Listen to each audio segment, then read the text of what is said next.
Hey, what's up, everybody? It's the B-Hole episode 4. I just want to apologize for the sound quality. We're still working on getting the studio set up properly, but hopefully you guys can hear everything okay. Please bear with me, man.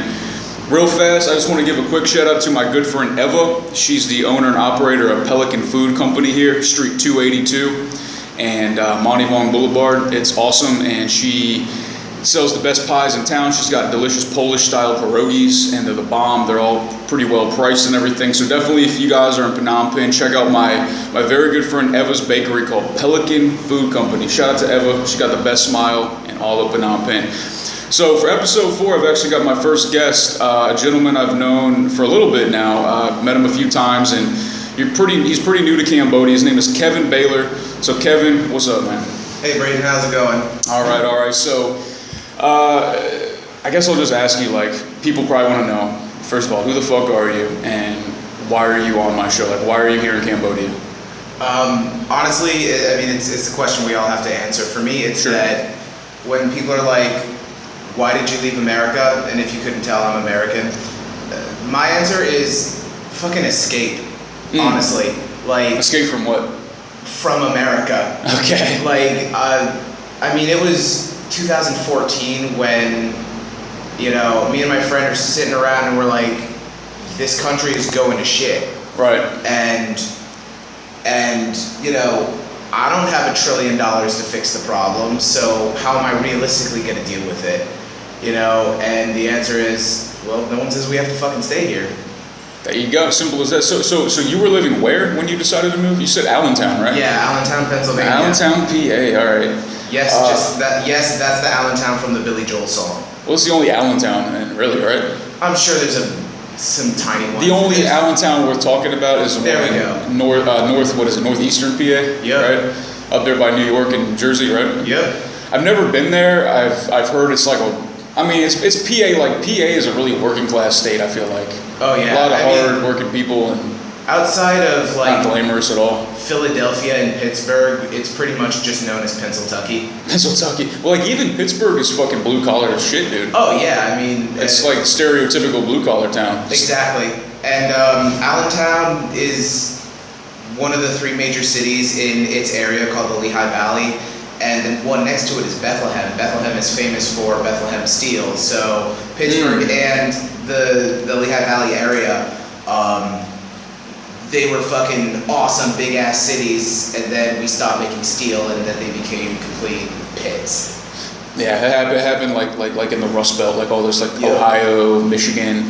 I don't know, man. Like, I've definitely spent a lot of time in Pennsylvania. Like, my mother's whole side of the family is from Somerset County. You know, Somerset is like in southwestern, like close to Uniontown, like south of Pittsburgh. Oh, gotcha. Right on the Maryland West Virginia line. And man, I don't like Pennsylvania is fucking country, dude. Oh yeah. As a state, it's country as fuck. And I always found like this. I don't know about you, but there's an eerie vibe to PA. There's just like, I don't know. Oh yeah. It's a strange feeling. Like I'd be in Virginia, I'd be in Maryland and West Virginia for the most part. And then once I was in PA, I'm like, where am I? It seemed weird to me. I don't know, dude. No, it really does. And something. What's funny is that, you know, I consider home to be Buffalo, New York. Okay. And damn, that's a cold fucking place, huh? Yeah, it is. 20 minutes from the Canada border. It is. It's right there. Shit. But what's funny is it's like a 3-hour drive from Buffalo to Pittsburgh. And so I know more about the west side of Pennsylvania from living in Buffalo than I do from when I actually lived in Pennsylvania. So, like, you know Erie, PA and all that, yeah? Yeah. Okay. By the way, if you're listening, Bill, shout out to Bill Beckwith. He's a guy who watches my channel. He lives in Erie, Pennsylvania as well. So, anyways, whatever. So, people want to know, okay, like, why Cambodia of all places? You had the whole world to pick from. Why this fucking place? And what's funny is it took like 2 full years to pick from everywhere in the world. Like, you gotta understand, me and my friend, like, we both moved here. Sup, Jim? I gotta do my own shoutouts. Of course. But we figured we're big fucking nerds, so we had like spreadsheets of trying to figure out where we wanted to go. And it's like, okay, what's the cost of living? You know, how much money can I make teaching English or doing whatever work, you know, for expats tend to do. What are your options? what's the internet connection like? What's the social climate? It's kind of like how friendly are people? Like, well, that's kind of hard to gauge. It's super hard to gauge, and that's why it took fucking forever. I mean, people suck everywhere you go. Pretty much, there's definitely that, but it's like, okay, just, you know, America, it's just a really shitty attitude of a place for a lot of it. You know, it's like people have gotten to a point where they go out looking to have a bad time, and, you know. You mean like start fights or something? Even if not literally starting fights, they just go out and they're mean mugging. They're just, they look like they're just trying to fight you with their face. I actually found myself a few times with that attitude when I used to go out, especially living in the hood. I mean, like, you kind of had to, you couldn't walk around fucking smiling at people. Yeah, like that's gonna bring more trouble to yourself socially. Like, you just, I kind of had that ingrained in me after a while. I'm just like, I have to have a scowl, I have to have a serious face. And it came with me over here to Cambodia, man. Yeah. And it took me a long time to kind of loosen up, and I'm still working on it, so anyways. And so, like, I haven't really traveled outside of the country a lot, but... Outside of Cambodia a lot, you're saying? No, I mean, when I lived in America. Oh, okay. I have not been to a whole lot of places outside of my homeland. Where have you been besides Cambodia and America? I've been over the border to Canada a bunch because I was right there. Okay. Canada doesn't count. That doesn't count. But it's actually kind of important to go there because it's little shit that's hard to notice. So you go to the grocery store and you're checking out and you're just like talking with the cashier and it's a girl and you're a dude and like the whole time you're talking to them, you can see this like discomfort on their face and their whole body. Everything they're saying is like, I can't believe some dude that I don't already know is talking to me. Like, isn't talking to you how? Like talking like just literally having a random conversation with like, so how's your day going? So you mean like she like it was uncomfortable for her, or she liked it? No, it was super uncomfortable for her. Like that's every personal interaction that I have in America. And like even just going over the border to Canada, Canada has its own social and economic problems and everything else, but the people are just genuinely nicer. Like when I have that little conversation with some stranger, they're into it. Yeah. Dude, even the homeless people are like, they're just friendlier. So like trying to gauge how a culture responds to people, especially how it responds to foreigners. I mean, that was a big thing. And one of the things that Cambodia has is that it has a Buddhist history as far as its religion. True. And for whatever reason, all the Judeo-Christian countries really, they have those problems all the time. I can't disagree with you, man. That's a huge thing I noticed in America. The fact, like I say this all the time, but I just kind of talked about it. Like, even smiling at a stranger, like, you do that. Like, what are you, gay? What do you want my money or something? Like, here I can smile at a person. You know, in Cambodia, I've never been to Canada, but this is the first place I've been to where I can smile at a stranger and like genuinely mean it, and they appreciate it. Yeah. It's not like they're gonna say, oh, what do you want? Are you gay or something? So like, why do you think that people in the States have this defensive mindset? Like, like something as simple as saying hi to your neighbor. Like, people will go out to get their mail and they'll see their neighbor getting their mail and they'll purposefully avoid eye contact with their own neighbor. Like, don't look at me, sir. Go back. Why? It's the last like 30 years of media. It's every news report, every TV show. They want people to be scared of each other, or what? Yeah, it's because. That's what it seems like. I can't remember who it was. There was some comedian who had a bit and he was talking about, like, every time you see a story about a serial killer, their neighbors always say the same thing. He was so nice. He was just this quiet little guy, kept to himself. If I have a neighbor like that, I'm fucking killing him first. You know? But that's always what it is. And interesting. And it's just not factual, which is what makes it worse. It just, everything, the other half of that, though, is, what's the American dream? Nowadays, people think it's being puffy. Puffy? What do you mean? Puff Daddy. Like, being this self-made millionaire that, you know, through me and me alone, I put myself to the top. because I can trust no one, because no one else. Well, I don't think it was him alone that made it to the top. Oh, of course it is. I'm sure. Biggie Smalls might have had something to do with that, possibly. And that's the thing that makes it even dumber is people believing that they can just win by themselves. Like, it's always a team effort. It's just that some assholes don't recognize everyone in their team. Yeah.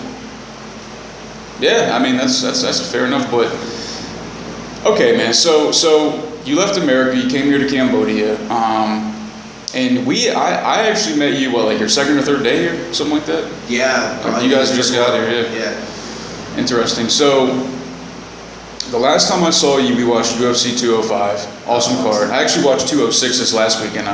Was that 206? With Sage Northcutt and Mickey Gall. Did you see that one? No, I gotta catch up on that. They're the UFC's Golden Boy and Golden Girl both got beat. They both got choked out, so it was kind of funny. Oh, I heard about that. Paige Van Zandt got choked out by the karate hottie Michelle Watterson. She's fucking hot. Yeah. And Sage Northcutt, you know who that is?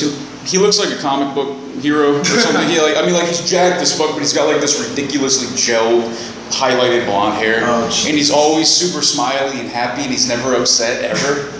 And he's a killer. Anyways, the dude fought as co-main event, and it was pretty sloppy performance. Like, a lot of people were disappointed with Sage Northcutt because the UFC built him up.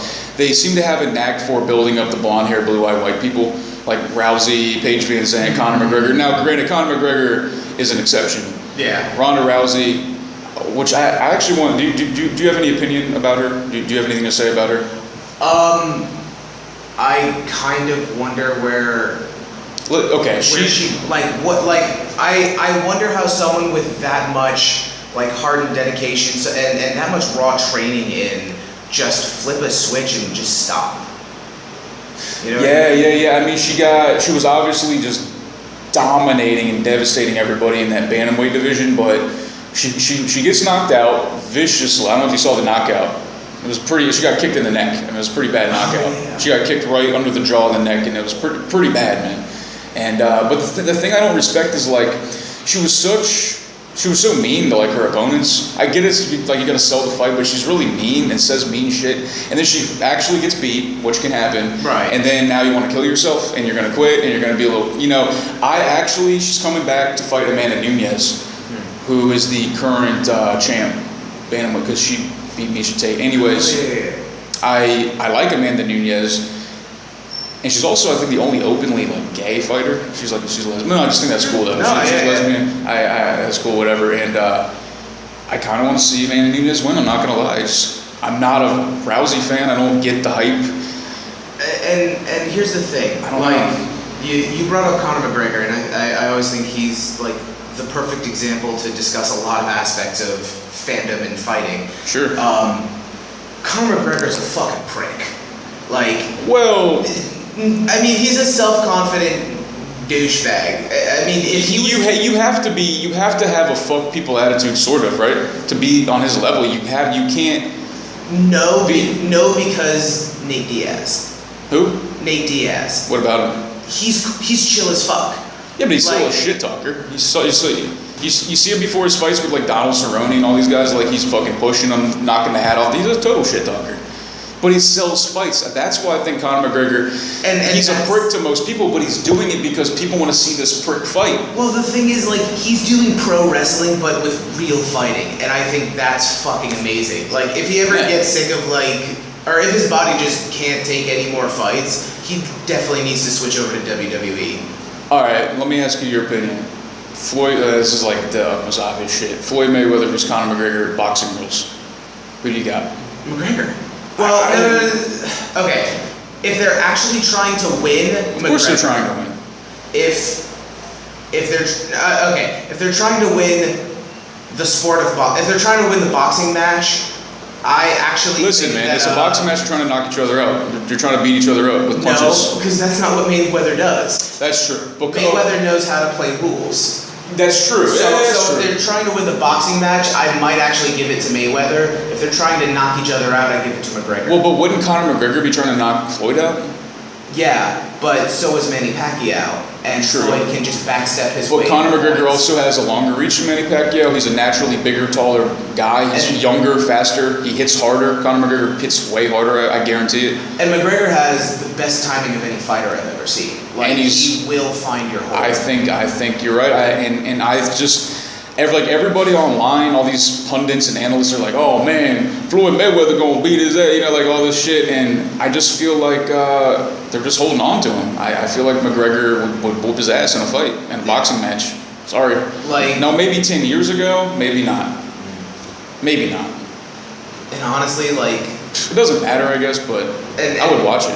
like boxing is so rigged of a sport at this point that even if Mayweather won on a fucking knockout or a TKO, I'd still have to like look at the footage and be like, did he take the fall or? I don't know. They're even talking about McGregor versus Canelo. I even heard about that, which would be possibly a better fight just because they're both younger. I mean, he's younger and I think he's more of McGregor's size, but I don't know. I feel that it would make more sense for McGregor to defend the lightweight belt though, since he's the lightweight champion. Yeah. I mean, and not box. Anyway, so the fuck else, man. So you're in Cambodia now, and you were managing a bar for a bit. I heard you're doing some bar work or what? Yeah, I'm actually just wrapping that up now. Want to talk about that or? Sure, it's. You made a funny face when I brought it up. Oh, it's. Is it too much? Is it like stressful or what? It's. Okay, well, It's okay. pretty- okay. Let's slow down. Let's slow down. What bar and how did you get the job? The bar is called Tropicana, and like literally, I was at, I think it was like Red Fox or something, and I was talking to a friend, Okay. and a friend who's living here in Cambodia, and it was me and Jim out there, and after my friend had to go leave and be with his wife, we look at the bar and someone's playing. He's been like choosing all the YouTube songs.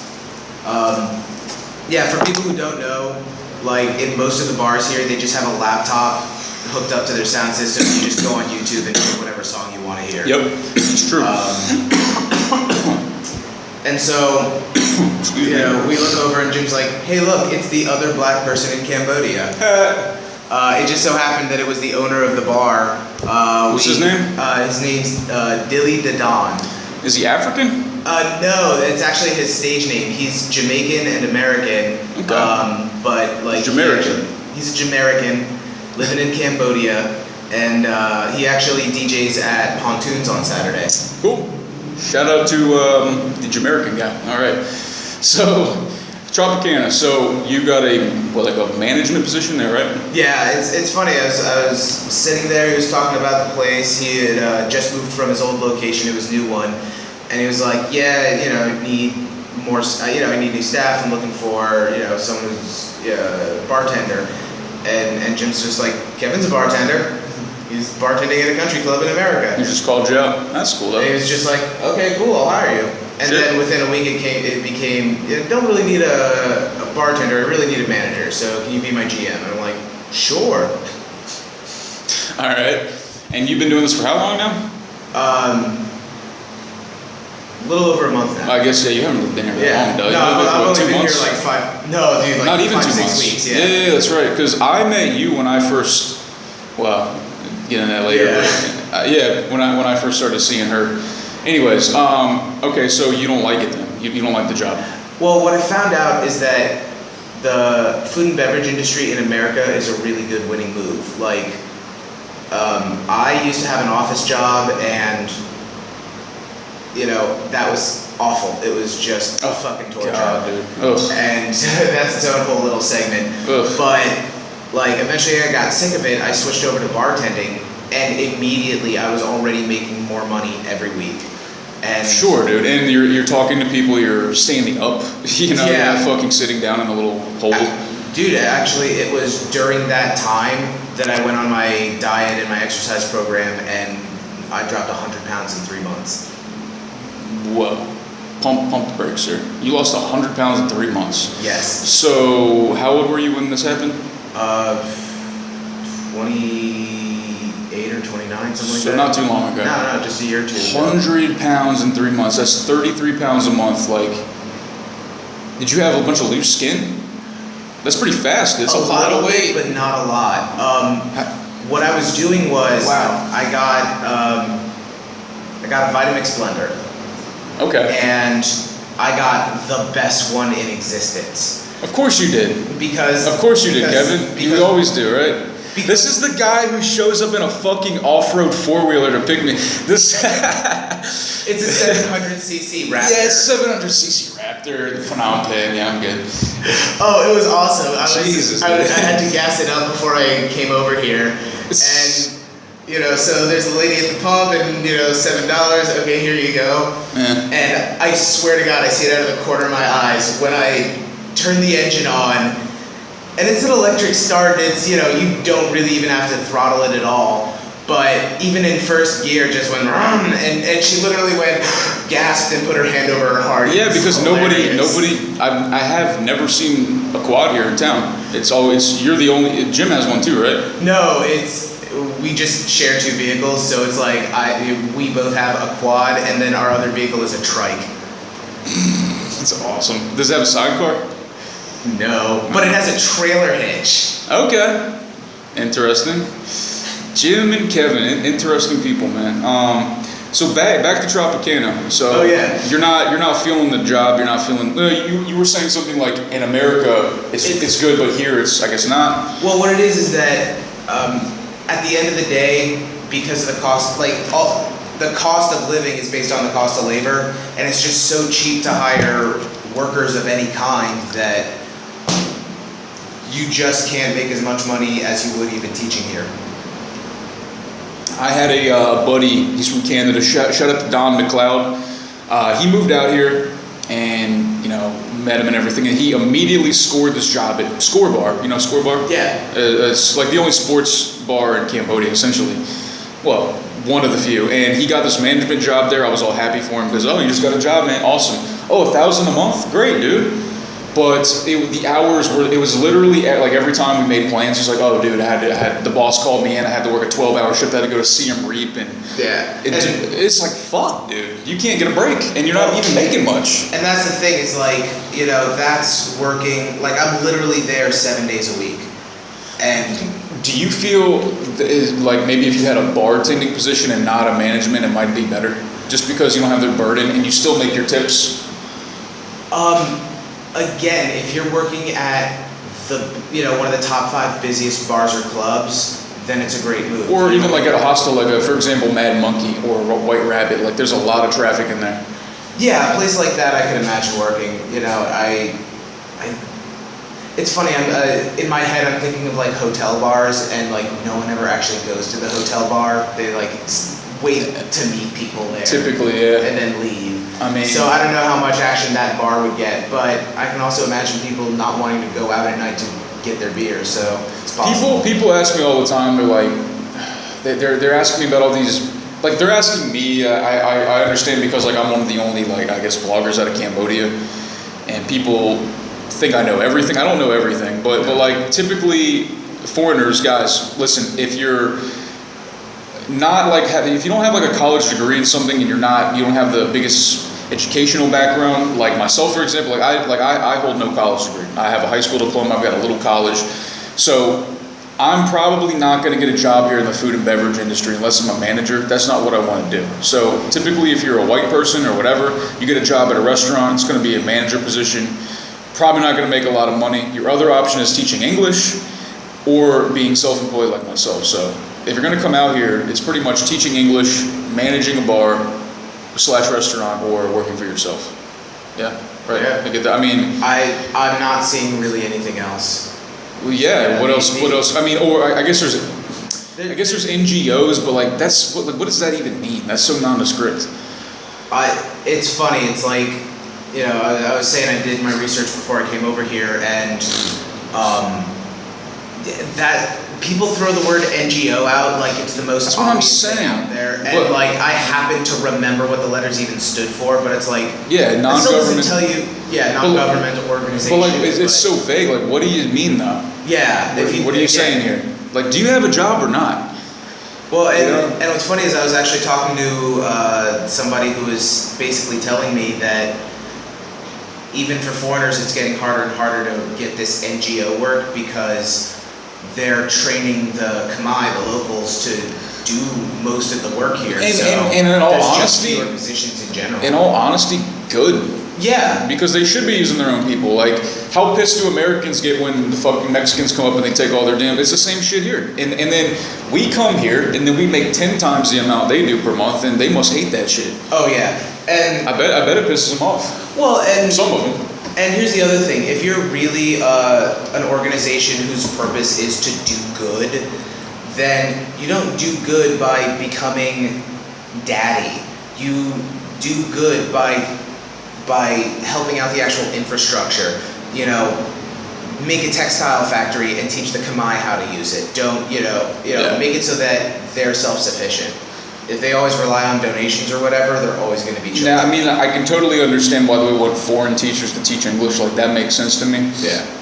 And maybe foreigners to have their own businesses, but like the foreigners that I know that are not self-employed teachers or bar managers, they all seem to work for NGOs. They all say, and it's like, oh well, what do you actually do? And they're just like, oh, I sit in an office, I file papers, I alphabetize shit. And I'm just like, oh my god, that sucks. Or that people volunteer out in the countryside. People do that as well, but they have to pay for it. And I know this guy, shout out to Brian Donatelli, he works out in, I think it's Prasad, somewhere, I don't even know where that is. But anyways, he makes $250 a month and he lives on a little village, eats rice every day. So if you guys want to do that, you can do that, but you got to pay to make $250 a month and eat rice every day in a village where nobody, probably not going to connect with a whole lot of people. Could be wrong. Probably not. I don't know. So you're gonna quit? Yeah. Yeah. You're gonna quit today, or? It's either going to be today or tomorrow. Sorry. What's his name again? Dilly. Sorry, Dilly. Does he know? No, not yet. Are you guys cool? About to find out. Nah. Hey, dude, you're not obligated. Yeah. Move on. Anyway, Yeah. so okay. So what's the next venture then? So you're gonna quit the bartending gig, and then what's? Well, I'm going to do the sucker move, and I'm going to teach English for a while. Fucking pussy. I know. Well, nah, it's just a matter of. I think you'll be good at it, man. Oh yeah. I've been teaching for years. Like. Well, there you go. You're obviously a shoo-in. I mean, you're gonna get a job. That kind of shit too. So. There you go. Yeah, and I got my skin tone going on. So. Well, you got the complexion connection, as Paul Mooney says, right? There you go. And I'm from America, not. And you're a native speaker, is what I'm saying. Yeah. And you're white, so. Oh, I'm not white. I'm super white. You motherfucker, you're clear, dude. You're clear, man. I can't even see you right now. It's your shirt. So, what schools are you checking out? Are you thinking about like a university or a school or what? I'm kind of throwing my resume out everywhere. Cool. I'm sorry, my CV. Yeah, dude, I didn't know what the fuck that was when I first came here. What's really messed up is like, there's supposedly a difference between a CV and a resume, but there isn't. Does a CV have to be just one page, whereas a resume can be many pages? If anything, it'd be the other way around. I think CV is supposed to be like more thorough. But what does CV even mean? It's Latin for curriculum vitae. Wow, thank you, Kevin, for that. There you go, everybody. Curriculum vitae, which means like your credentials or what? Pretty much, vita's life and curriculum. Well, curriculum is the like same thing. program, yeah. like yeah. set of order. It's pretty much the listing out of your life. That's pretty literal then, pretty much. So I like that. And you did go to college, yeah? Yeah. I have a 4-year degree. A 4-year degree in what? Professional writing. Awesome. And where'd you get it? The State University of New York at Cortland. So Okay. Portland's off I-81, right? Yeah. Well, I used to be a long haul trucker, and we would go through upstate New York, and I used to pass all these towns, so I know all these little small towns like Cortland. Yeah. Yeah. Actually, my oldest brother Benjamin, he drove for Conway cross country for Conway, quite a while. the blue trucks, right? Yeah. I drove for C.R. England and Werner. Gotcha. It's not whatever. Yeah, I'm bragging. Yeah.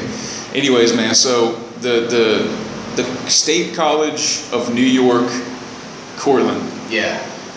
You got your degree in writing. Yes. That is cool. That was one of my favorite classes, like, because I did go to community college, and my favorite classes were always like not technical writing, like creative writing, storytelling, just shit like that, man. So what does that mean, degree in writing? Like, what does that mean exactly? All right. The way I describe it is my degree has sort of three sub-focuses. There's creative writing, technical writing, Right. and then there's rhetoric, which is kind of like writing theory. It's like, why does certain language work and have the effect on us that it does? Yeah. So, everyone has an idea of what rhetoric is just based on, the phrase political rhetoric. Can you maybe give us an example? I know what you mean, but like, okay, be a little more specific. there's like 13 different words to describe walking. Okay. There's Going out. Yeah, took a stroll. I ambled. I hobbled. I ambled. Ambled. That's a new one. Thank you for that. That's an old school one. I'll have to write that down. AMBLE. Where's my pen? Where's my pen here? Ambled? Amble, yeah. Like that's usually like how you describe somebody sort of like Get your notebooks out, everybody. sauntering out of the fucking saloon about to have a gunfight. Amble is Just like to walk. To walk, just to walk. It's like a particular kind of walk. It's like this like slow, just like not caring kind of walk. Like nonchalant. Like, yeah. So I kind of amble sometimes, and I guess we all do. Anyways. And so the point is like, yeah, there's a million different ways to describe I walked, but they all sort of hit us differently. They make us react a different way. And America, well, probably Western languages in general, they like to do this whole, I didn't say that you were ugly, I said that you weren't super beautiful. Oof. I'm like, that's kind of one of the things that I love about, like living in Cambodia, is they don't have the filter of they society. do not. They know what a word means and they say that word. If you're fat, you're fat. Yeah. And, a girl won't say, oh, I'm not that pretty. She'll just say, no, I'm ugly. I'm like, okay. But at the same time... Which is kind of nice in a way. It's kind of refreshing. Like, the honesty. But I also think it's funny that, words that for us are absolutes, like expensive or cheap, for them, if something is, 30 cents less than, this is cheap. It's like what they're saying is it's less expensive, but it's they don't not have that. Yeah. It almost makes me think of like when, for example, like you have a friend and your friend says, "Hey, I know this girl who likes you, or whatever, and how's she look? Oh, she's really nice." It's like, well, that automatically means she's not good looking, but she's nice. Right. And because I said, "How does she look?" and you're saying, "Well, she's nice." I mean, the same kind of. Yeah, it's skirting around the issue. It's just not being honest. It's intellectual dishonesty. Sure. Interesting, man. This is good. So you got your degree in writing, and then did you do anything with it, I guess? I mean, Kind of. Graduated college. I applied for one school for a master's program. Didn't get in. And so I said, okay, fuck getting a graduate degree. So to cut through the shit that doesn't matter, I started working for nonprofit organizations in office administrative work. So just real quick, when you say nonprofit, did you get paid? Yes. Okay, so you get paid from donations, though. Yeah. People just donate you money. Okay. So being a nonprofit organization, at least in America, one of the requirements is that more than I think 60% of your income of your annual operating budget has to be from donations or charitable giving. Wow. So that's one of the requirements, and then there's some other legal stuff that doesn't matter. But yes, money's expected to flow in and out because you're always going to have to pay your rent, your electricity, and your employees. Okay. Yeah, true, man. But it just so happened that the first place I worked at was this art school, and they gave completely free lessons to like locals, children and adults, and they had a bunch of different classes. It was really awesome. And one of the things, like it was pretty much being run by the boss who founded it 50 plus years ago. And so, she's getting old and, she needs someone to really help pick up the slack. And so she taught me how to do grant writing specifically and how to really, write ones that work, that get the money in. And so, I was using my writing skills, and it was kind of like I was getting continued education working at this job. So from there, the next several jobs I had were all working in nonprofits. I worked for music schools. So pretty much like, would you say like office work for the most part? A lot of it, up until I started bartending. And how old are you now? I'm 30. 30, okay. So you've done a lot then, right? I mean, because you graduated, what, when you were 22? Oh, yeah, I was 2009. Yeah, man, for a guy that's 30, you've seen a lot of shit. You've experienced a lot. Yeah, well, and I'm happy about that because... Oh yeah, of course. Well, I was super sheltered when I was young. Like, I stayed indoors all the time. I was, the kid with no friends in video games. And so, like, there's so much of life that I didn't experience until I was in my 20s. So I feel like I just had a lot of lost time. How old were you when you first beat off? Let's see now. It was freshman year of high school. What? Yeah. What is that, 15, 16? Yeah, like 15, I think. You didn't jerk off. That seems not right. That seems crazy, dude. I mean... It's not impossible. No, more power to you, I guess. Well, and it's not like I wasn't having boners before that, but... No, I'm not saying, I don't mean like that. I'm just surprised that, like, you didn't go after it, like, because I think the first time I did it, it's like 10 years old. The first time I ever jerked off, my fucking friends were at my house. And I didn't know what I didn't know what jerking off was. Like, I used to do this thing. Fuck, I don't give a fuck. Okay. I used to... Oh no, I have to say it. I used to just basically just play with my dick because it felt good. Yeah. It felt nice. I was like nobody's around. I'm gonna fucking have a little fun time. I have a little fun time by myself. But I didn't know that I could come. I didn't know what an orgasm was. I didn't know any of that. And one night I just kept doing it. Obviously like most boys do. And then once I figured out how to do that, I didn't get shit done for about 3 months. I was just constantly beating off, man. But yeah, I started when I was 10, and I used to regularly get busted by my parents. Like, not in the act, but this one time, okay, we used to have a big jar of Vaseline in the bathroom. Oh, and it was like, keep in mind, we live in a one-story house, small house. There's like one main bathroom for everybody. There's one jar of Vaseline. My mom notices that there's like finger marks in there, and like she knocked on my door one night. She's like, Brayton, what happened to all the Vaseline? I don't know. Why are there so many finger marks? I don't know. And then one day we had a friend. Her name was Felicia Head. No pun. I swear to God, Felicia Head. Like fellatio head, right? Almost. Wow. Almost. Anyways, she was there to clean our house as a favor or whatever. She needed some quick cash. So she started to clean the bathroom sink, and she noticed that as she was cleaning, like, the entire drain was just clogged with hair and Vaseline. Oh. And then I came home, and then my mom, like, you could tell she was uncomfortable, but like she knew she had to say something to me, and yeah, she did. And everybody knew I was beating off, and my mom and I had like a mother and son masturbation talk. She's like, people do it, it feels good, but you can't, put the Vaseline in the sink. Like, she was cool about it. That's good. At least she didn't, like, what kind of, if I found out, if I had a kid and I found out he was beating off, I couldn't imagine getting mad at him. Yeah. Unless he was doing it, like, around other people. Right. Kids, maybe. But if he's in the bathroom and he's playing with his cock, like, I do it too. I mean, what the fuck? Yeah, that's the thing that bothers me the most is people's, I don't know, they're just like indignant about like how other people act. I'm like, oh, you mean that thing that I just saw you do 15 minutes ago? I feel like the Khmer, I feel like they definitely don't talk about it, like beating off.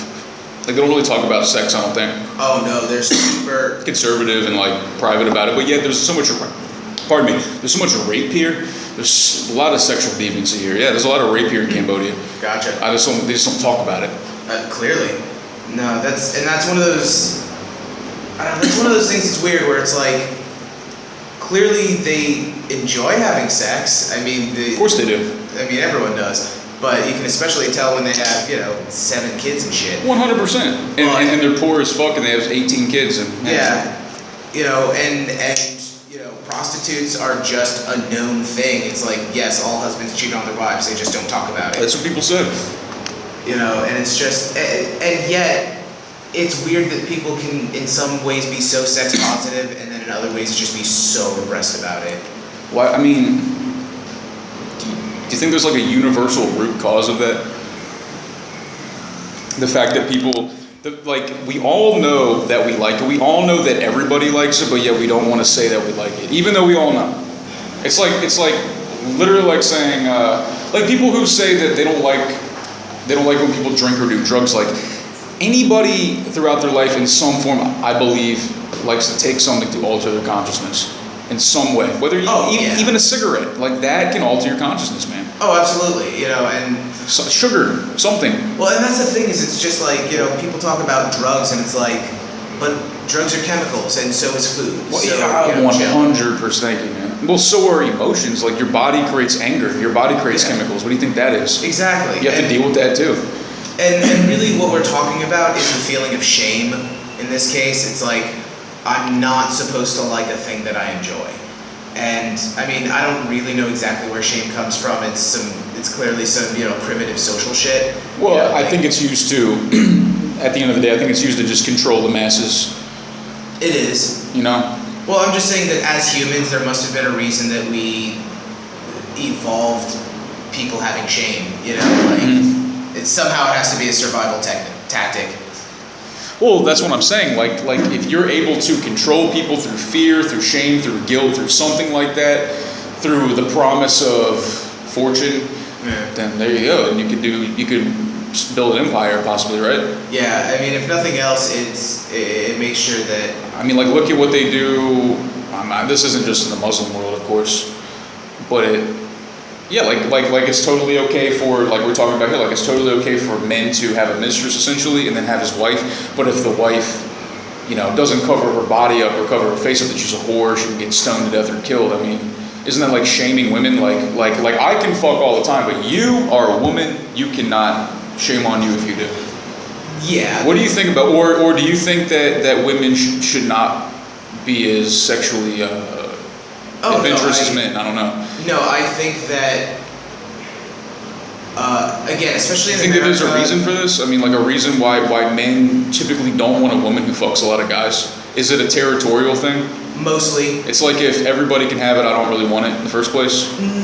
No, actually, what I've found is that most, if not all men, go through a phase where they have to own all of the vaginas. And, okay, I'm sure you know some dude who's just like, there is no man that's good enough to date his sister. You know, like, you could be, like, their best friend of, like, 15 years. I'm like, dude, I think... Honestly, never met anybody like that, but I can imagine there's guys out there like that. There's a lot, but it goes beyond that. It's like, you can't date my sister. You know, all these overprotective fathers that no boy is good enough for their daughter. That whole, anything you do to her, I'm going to do to you. You know, that kind of shit. You know, and, interesting. And let's be real, nobody really likes the idea of... like any female that they have a personal connection with to have sex, and it's because they don't want them to have sex, period. Yeah, because they feel like sex is dirty, like it's violating a woman, because a woman is pure until she's. What about their mothers? What about their mothers? People especially like think about how many little kids, like the sons of divorce. You know, the new husband, the new guy dating his mom. There's no man good enough to date someone's mom. You know, and well, like I live with my mother now, and you know, since she's been here, I've had to deal with her. You know, having stalkers on these Tinder apps or whatever. I've had to deal with that, and like I live with her now, and there's been a couple times where she's had guys over, and I, you know, and I just have to be totally mature about it, and I welcome the guy into my house. I mean, I understand my mother is a woman; she wants sex sometimes, and. But I will be the first to tell you, like, if I get an inkling that my mother's uncomfortable with any situation, that the dude's got to go. Oh, absolutely. 100%. It's like that. So my mother and I would protect her. Like whenever I'm out in public with her, like I'm ready to protect her. Yeah, and men are wired to. They're wired to do that. You have to, man. Yeah, but we used to hunt and fucking, you know, with like woolly mammoths. Like you have to be wired a certain way to kill something like that. Absolutely. You got to have some aggression in you. But the thing that bothers me is that because so many people are sex negative, they think of sex as a bad thing, that they then have to protect their women from sex. And it's like, when you do that and you throw out all the people who respect you, who say, hey, I would like your permission, your blessing, then the only people, I mean... Well, you couldn't have a society like that, could you? No, because... It wouldn't work. Because you obviously have to have people fucking, I mean... Exactly. So you know, then the only people left to date your sister are, you know, assholes that don't respect you. Because they're the only people that'll keep pursuing. It's true. Interesting.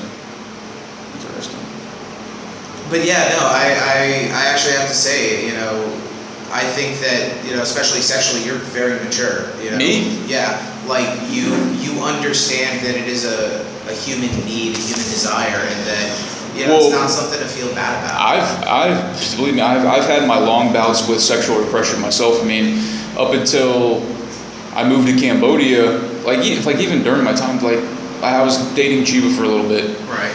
Obviously, we were having sex. I used to bang one of my old roommates, that old lady. You never met her. She was an old Khmer lady. And I told the story in my last show. I couldn't upload my last show to YouTube because it was too quiet. And for whatever, like it's fucked up because I was using a microphone. And for whatever reason, I couldn't hear. I'm so fucking pissed because I talked about some good shit. I'll just tell you. So I used to live with this dude named Adrian. I don't believe you know him. Yeah, I used to live with a female named Eileen and Chintu. Chintu was a Khmer lady, about 50 years old. Let me just describe, like, she wore a lot of makeup and she did herself up, but she was not by any means an unattractive older lady. Like, she had nice legs. I'll give her that. Anyways. Most Cambodian women do. Most of them do. She had a belly on her, but anyways. Yeah. She was nice enough. I used to have a serious opiate problem. Not like long term, but anyways, I was abusing the fuck out of opiates after I broke my hand for the second time. And during my first binge with it, I was obviously drunk. I was high on opium. I had snorted OxyContins. I was snorting dihydrocodones all in the same sitting. I was pretty fucked up, dude. I was in a different realm. And anyway, so I'm laying with Jintu, and Jintu and I kind of had like a physical relationship, but not sexual. It was more like she was my mom friend, if that makes sense. Like, I gotcha. Like we would kind of like cuddle, like hug each other and stuff, but like it wasn't sexual. Like I didn't really want to fuck her. It wasn't like that. She wanted to fuck me though, and this was evident by what I'm about to say. So I'm laying down, and I'm just high as fuck on opiates. I'm just enjoying my blissful high, and she starts touching my cock. She starts like grabbing my cock and rubbing it, and I hadn't had sex in well over a year at this point. And this was like a few months ago. This was like 5 months ago maybe. I had had sex for well over a year at this point, so I immediately get a boner. I'm high as fuck on opiates. Geez. And so she starts sucking my dick, and I didn't really want her to. But I was laying there and I was high and she was doing it. I was like, you know what? I haven't had my dick sucked. I haven't had fucked in like over a year. I'm always thinking about sex. I get all depressed the fact that I'm not getting any, and I feel like a piece of shit because I lived with a guy at the time who was gay, and he was trying to get with me the entire time we were friends, and he was trying to convince me that I was gay for him. Anyways, it was a fucked up situation to be in for over a year, but I ended up fucking this lady Chintu for like a few more times, like throughout the course of a week. I told her I didn't love her, that I'm not her boyfriend, and she was upset, and I stopped doing it. And then when I started seeing Chiba, Chintu was basically causing major problems with that. Like within the first 2 days I had Chiba at my house, Chintu, like the first night she was like, oh, Prokatui, she was like, oh, that's like which means like she's just fucking like a ladyboy whore. She's gonna steal from me. She's only trying to get money or drugs from me. But that was not the case with Chiva. So I told Chintu she had 3 days to get the fuck out of the house. So I kicked her out. And what happened was Chiva, that first night she came over, she had like a little jacket on, and she left it on the stairs in my kitchen because she was gonna cook food or something. Okay. And she just put it there, whatever. So Jintu comes back, and then when she was done cooking, she's about to go home, the jacket's gone. She's like, oh, where's my jacket? I left it on the stairs. I'm like, oh, I don't know. So I go up and I look in Chintu's room because I thought she took it. And I accused her of stealing the jacket, essentially. And she got really, really, really mad at me for doing that. But what we found Shiva's jacket buried in the fucking trash can. Oh, jeez. Yeah, it was covered in like eggshells and, whatever, coffee grounds and shit. And it was fucked up. And we're like, this is her jacket. Like, what are you doing? And she's like, oh, I thought it was she said in Khmer, she's like, oh, I thought it was a towel to clean the floor. It has golden buttons on it, it has sleeves. And she just tried to play it off. And I had been living with her long enough, like, I know her lying face. Yeah. She has to, like, gulp and, like, do the sideways eyes. Like, she's like, fuck, they got me. Just a small example. No, I totally get that. Cambodians have no poker face. Well, some of them do. I don't know. Well, they've got that thing where, like... Well, don't get me wrong. They'll smile at you while they stab you in the face, but... Like, okay, I'll tell one of my more embarrassing stories. Oh, please. Finally. You'd say an embarrassing story. I'm done. All right. You're probably going to be disappointed, but anyway. So, the first week that Jim and I moved into the house that we're living in, it's like a condo. It's fucking awesome. Yeah, I've been there. You've been in there. I've been there. It's Miami Vice Coke House, yeah. Kinda, yeah. All in a gated community, lots of guards. But no cocaine. That was just a joke. Yes. But there are a lot of Lexuses there. Oh, it's.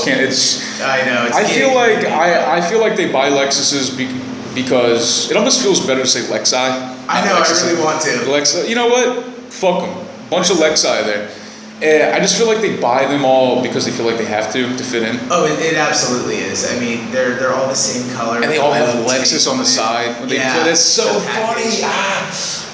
Anyways. The other thing I think is funny is that there's the Lexus and then there's Toyota Camrys, and that those are somehow on equally pristine levels here. Honestly, I would go with the Camry. It's a more affordable ride. It's got all you need. It's reliable. They don't break down as much as Lexi.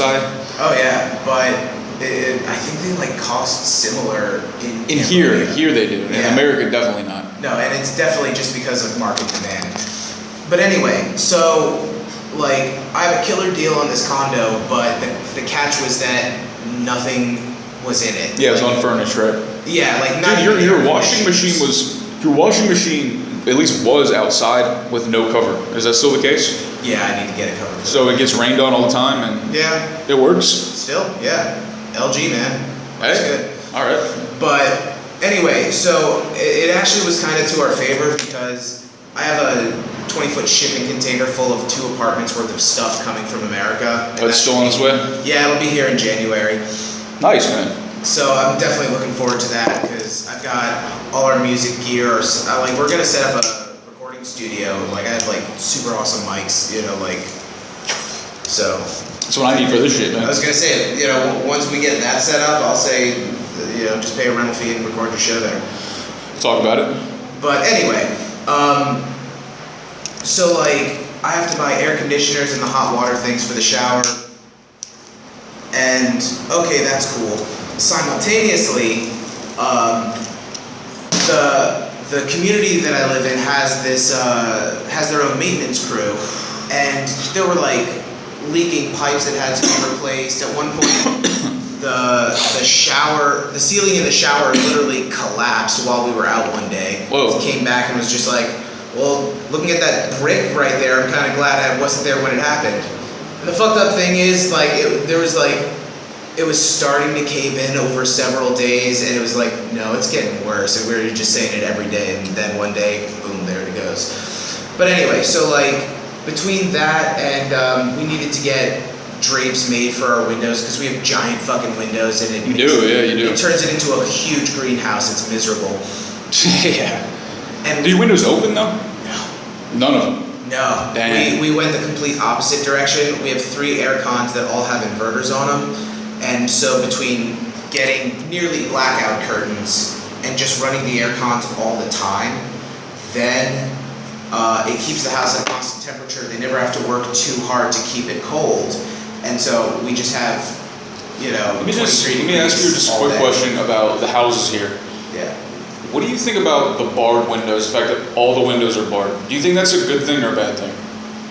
It's kind of scary in a way, because like you are literally trapped in your house. Well, yeah, you know, I've literally said, you know, looking in my place, this is the nicest prison I've ever been in. That's what I'm saying. Like it's that's what I mean. Yeah. And like I used to live in South Florida in Fort Lauderdale, and there's a lot of neighborhoods in that area where it's not uncommon to just everyone has barred windows. It's funny, I don't think about it super often. To me, it just kind of looks like decoration. It looks like shutters. But if your house is on fire and and you locked your front door and you can't find your house key, oh yeah, fucked. I mean, well, I mean, hell, it's annoying enough where you know I have my keys on the 3rd floor or the 2nd floor, and like I walk downstairs to open the door and I realize I left my fucking keys up.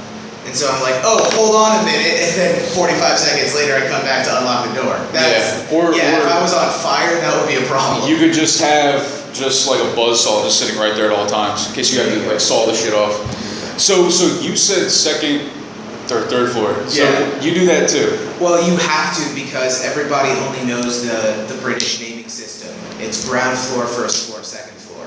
See, I've always said 1st floor for ground floor. Well, that's what we do in America. Yeah. That's what I mean. Like, I didn't realize that till I moved here, and I met someone that wasn't American. Yeah, I heard, like, it was something I kind of knew was a thing in England, but, you know, I never had to live in it, and then when I came here, I'm like, oh, they do that. Yeah. But what's funny is how often in America you'll still find an elevator that says G for the 1st floor. That's good. G for the 1st floor. Yeah. I mean, like I guess it does make sense because it is the ground floor, but why not just the 1st floor? Just fucking, I don't know. Yeah. And the other issue I have is biscuits and cookies. Oh. As some of my followers on YouTube might know, I have a little thing, man. Listen, man, a buttermilk biscuit is a fucking biscuit, right? I mean, come on, man. Oh yeah. A cookie is not a biscuit, dude. And I don't know. So. You're not really British, so I can't really have fun like debating the whole cookie biscuit thing with you. You're probably just gonna agree with me anyway. So, so what else, man? I'm sorry. Were you done telling your story? I don't fucking remember. I don't fucking remember. Shit, we smoked too much tobacco out of this tobacco pipe, or I have. I got a message from this guy on Facebook this morning. I have like a No Joke Howard page where I put up my videos and like post or whatever, and he left a message. He's like, he says something like, "Are you still fucking that lady boy?" He's like, "Hey man, are you still fucking that lady boy? I'm hating, but I can't say shit because I don't have any bitches. LOL." That's something along the lines of what he said. And I'm just like, I just sent him a message back. I'm like, well, I can fuck you in the ass and make you my new lady boy. How about that? And he's just like, what did he say? He said, please stop making all Americans look bad. And I wanted to talk to you about that because you're American, hell yeah. And you're fucking PA, man. That's pretty American. So. Well, you're not from there, right? Nah. Where you grew up primarily, though? If anywhere. I lived in Fort Lauderdale for my first 15 years, and then I spent another 12 years living in Buffalo, New York. Okay, I spent the first 9 years of my life in Florida as well. So I spent until I was 6. I lived in Orlando, and then for 3 years we lived in Broward County. Anyways. People say this to me a lot. They're like, "Oh man, you make Americans look bad." And I just don't get why people want to lump you in with what the country like. How am I making Americans look bad just because I'm American? Like I'm just talking about shit on YouTube. Because they want you to. I don't represent America. I represent myself. That's it. Well, that's definitely true. Yeah. Well, people are dumb. I mean, so that's first off. That's number one. They think that because your videos are you in a foreign country, that you are the American. But the real answer is they just hate everyone who acts the way you act. Okay. And by all means, fuck the haters. I need them though. They're good. Oh yeah, no. Any news is good news. But the real problem that I have is with this idea of that you are making America look bad. I'm like, America just looks bad. Yeah, there's that. Thank you. There's that too. But I guess he's more or less referring to the way the way I present, the way I deliver things. Yeah. It's like I'm representing all of people talk to me about Donald Trump. They'll try to talk to me about the current political climate. Like I have nothing to say about it. Well, and I left America for a reason, man. I'm not interested in talking about it. I'm not America. I just happen to be from there. Yeah. Well, and that's the other thing that I don't even feel like I represent America but because I choose not to. You know, I'm the first one to say my country sucks. That's why I left it. Not everything sucks. Totally not everything sucks. But enough sucks for me to say I don't care to go back. Same. I don't care to go back. I mean, I can, people say, oh man, well, they're starting to legalize weed. Well, first of all, don't base your decision on where you're going to spend your life, whether weed's illegal or not. I had a lot of people ask me that. It's so retarded. And you can smoke weed here in Cambodia, man. America, dude, just the racial tension alone, the most ironic thing is that you have all these groups, like you got the Latino group, the black, oh, we just want to be, we want equality. Well, they don't want equality. A lot of them don't. They want segregation. They just want the same fucking rights, which I kind of get. Yeah, well, separate but equal sounds like a good idea, but it just creates. I think it still kind of creates an underlying hate, though. Absolutely. Because it's like, okay, well, they're them. They're not us, so they got to stay over there. We're going to stay over here, and if they come over here, we got to fuck them up. Yeah, and when you other people like that, it really only is so that you have an excuse to fight. But why do we want to fight? Why is that in us? Ego? I don't know. Men have to do something. True. Fight or fuck. Or build. I was just going to say that. Create, I guess, yeah. And in America, there is nowhere more to create. Create what? Anything. It's not true. Art. Have you ever been to Nebraska? Ain't shit there, man. But... Well, yeah, and there's always the joke, the only thing to do is drink or fuck. But the problem is, where are the art schools? Where are the music schools? They're always the first things getting slashed from budgets, because it's not necessary to production and survival and consumer, maybe, right? To consumerism. Because it actively resists indoctrination. Does it make more sense to invest in people to make food or invest in people to make music? Probably food, because that's more towards survival, right? It used to be, and now it isn't. There is in America a fully robotic McDonald's. We don't. Really? Yeah. Where? I want to say Arizona. Fully? There's no human staff? None. I'm pretty sure it's in Arizona. You can. That is nuts, man.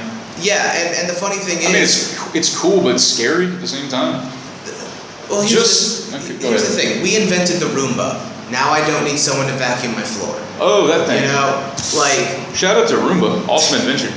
Humans are machine-building masters at this point, and no manual labor needs to be done. Even relatively complex labor can be done by robots. The only thing we should be doing at this point is just making art. That's really interesting. I wouldn't be, because as you were saying that, I'm like, the only thing machines probably couldn't do is make a really cool painting or a cool song or a sculpture even. Yeah. You're right. And even if they could, fuck it, I'd rather do it. Well, yeah, I mean, I'd rather try to learn sculpture or some shit than... Yeah, I used to work on a fucking farm, dude. Yeah, that sucked. And that's my entire point. It's the doing of a thing that is in our blood. It's not having products. It's making things. Well, when I get the most depressed I get is when I'm doing nothing. When I'm doing nothing with my day or my life. Even in the morning, I know that I shouldn't be sleeping in this late because I'm starting to think about.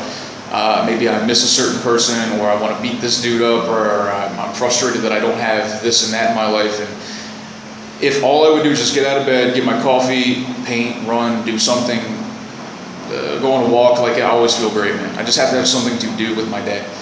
Yeah. So I couldn't imagine being in solitary, dude. Fuck. No. I mean, I could probably think of shit I could try meditating, I guess, working out like a motherfucker. Oh yeah. I would for sure be jacked if I was in solitary. I would be doing push-ups up the ass. Yeah, I have a. That's not a phrase you really want to say. Wait, push-ups out the. Wait, hold on now. Okay. Wait, that's not that bad. Push-ups out. It's confusing. I would be doing a lot of push-ups. Let's go with that Up one. the ass. Wait. Up the ass. Hashtag up the ass. Hashtag up the ass. There you go. Then you'll start getting all the Pornhub's traffic. It'll Ooh, be great. up the ass. No, I'll do POV. Up the ass POV. Oh my God, okay. Wow. Pornhub has gotten. You ever listen to the Fighter and the Kid podcast?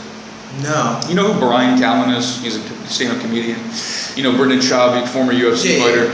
Well, he has a podcast with this guy Brian Callen, and like they're always on the Joe Rogan podcast. Like Okay. they intermingle with it. Anyways, it's something I listened to actually this morning. But they were talking about like Brian Callen was talking about the Pornhub, how it just got like the porn in general, it's just gotten ridiculous, man. And I found that when I watch too much of that shit, it fucks me up when I have real sex. Totally. I mean, like, does that How happen? so? Because I have. Okay, look, you've got it accessible right there. Like you don't. There's no wooing the person. There's no. Oh yeah. Like you just got a picture. You got a GI. You got a GIF. You've got a video of like this high definition, whatever you want to look at, cock, ass, pussy, whatever cum shots, and it's just like. Everything is studio manufactured, proper lighting, and then you have real sex with a person, and it's like me, I found oftentimes to come, I have to imagine I'm in a porno. Does that ever happen to you? Like I have to imagine that like right now I'm in a porn. That's only when I watch porn every day though. Gotcha. I don't watch porn every day, but when sometimes I do. Yeah. For me, I don't think I've ever really had that happen to me because. Okay, for me, masturbation is mechanical. I have way too much pent-up stress and I need release. Okay. Really? Well, or sometimes it's just, wow, I'm crazy horny right now. I might as well do something about it. Yeah. It's usually one of those two things, but it's masturbation. It's literally me just making myself feel good. Yeah, but do you watch porn and do it, or do you fantasize, or what? Yeah, no, I'll usually watch porn. Okay. And sometimes I'll fantasize. But for me, it's that no matter what I'm visually seeing, it doesn't feel the same. Real sex with a woman is just it's a physical sensation, and I can't replicate that on my own. So for me, masturbation and because masturbation is more visual for you, you're saying? Yeah, masturbation is visual and it's my own hand, and it feels like a hand. But real sex is not visual for you. It's actually a lot less visual for me. I can have sex with my eyes closed. No, that's fair enough. But like, doesn't it matter how the girl looks though? Like I mean, like to a point. Like doesn't to a point. She's got to look somewhat good, right? Come on. She can't be a fucking more physically attractive woman is definitely a harder boner. But let's just be honest here. So there definitely is that. But again, for me, I care less how her skin looks and more how it feels. How does it feel when I grab her ass? That's a big one too, yeah. Like there's been a couple women that I like, namely, how about this lady Chintu I'm talking about, the Khmer lady that I lived with, that I had sex with. Like, I like to look at her, I'm like, I don't want to fuck her. Like, she's older, she's like got a belly and shit, but like she had very soft skin, she had a super tight pussy, and she was down to fuck. Yeah. She was down to fuck, and like, okay. And to me, that's the most attractive thing a woman can be, is actually interested in having sex. And I've had sex with an older woman. Actually, I was engaged at one point. My fiance was like 9-10 years older than me. How old was this lady? No. How old was the lady? The older lady? When you were with her, like how old was she and how old were you? She was 50 and I was like 26. She was 50 and you were 26? Yeah. Then you got me beat. Because I was 27. Oh, sweet. I was 27 when I banged a 50-year-old. You win that. Yeah. Good job, dude. Nice. Brofist. Brofist. Yeah, but, I mean, but here's the other thing is on that same level, attitude and energy is a lot more attractive. Like my friend Jim and I have both met Cambodian ladies and had fun times. And what's funny is I keep picking the girl who is more attractive, but ends up being A cunt? Stupid? honestly, it's the that false modesty thing they do. I'm like False modesty. Give me an example. okay. You find a girl, you take her to a guest house or wherever, and like you both know you came there to have sex, but she has to wrap a towel around herself. Okay. Like they're just so uncomfortable with someone else seeing their body. But that's their line of work, though.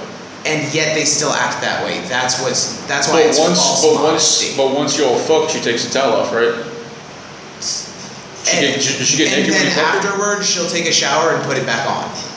Well, maybe she only feels comfortable being naked and intimate like that with somebody that she really loves, and because you gotta be, let's be honest, you're paying her, right?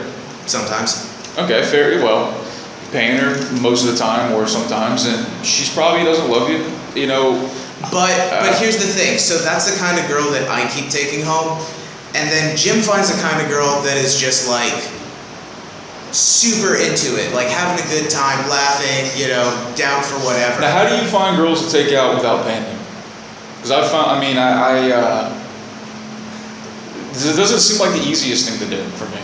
It's not. It doesn't seem like it's that easy here. To just take out a Khmer girl without having to like give her some kind of payment or something. Well, okay. Not all of them. Just don't get mad. Not all of them. Not all of them. Just all right, the overwhelming majority. That's all. Okay. Here's what it really comes down to. All sex is prostitution. In a form, yes, I agree. So you gotta pay for it either way, right? Yeah, I'm either taking you out on a date, or I'm buying you a gift, or I'm just giving you money for what I'm trying to get. Which would you rather do as yourself? Like, would you rather just give her money straight up, or take her out and buy her a gift and have to talk to her and shit? See, that's where it kind of depends on. I guess the personality, right? Like, if she's fucking cool, then yeah. Yeah, like Jim's met two different girls who, granted their English isn't super good, but it's one of those like, I would just hang out with these people all day. Sorry, I have a question. Okay, how big is this Khmer girl?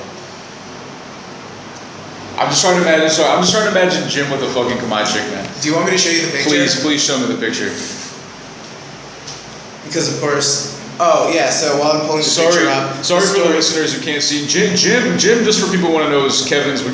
Would you say he's your best bud? Yeah. Yeah, they're best friends. They moved to Cambodia together to start their adventure, start their new life, and they're doing pretty well. But Jim is he's a 6'6", nearly 400 pounds, black gentleman from the States, trained martial artist.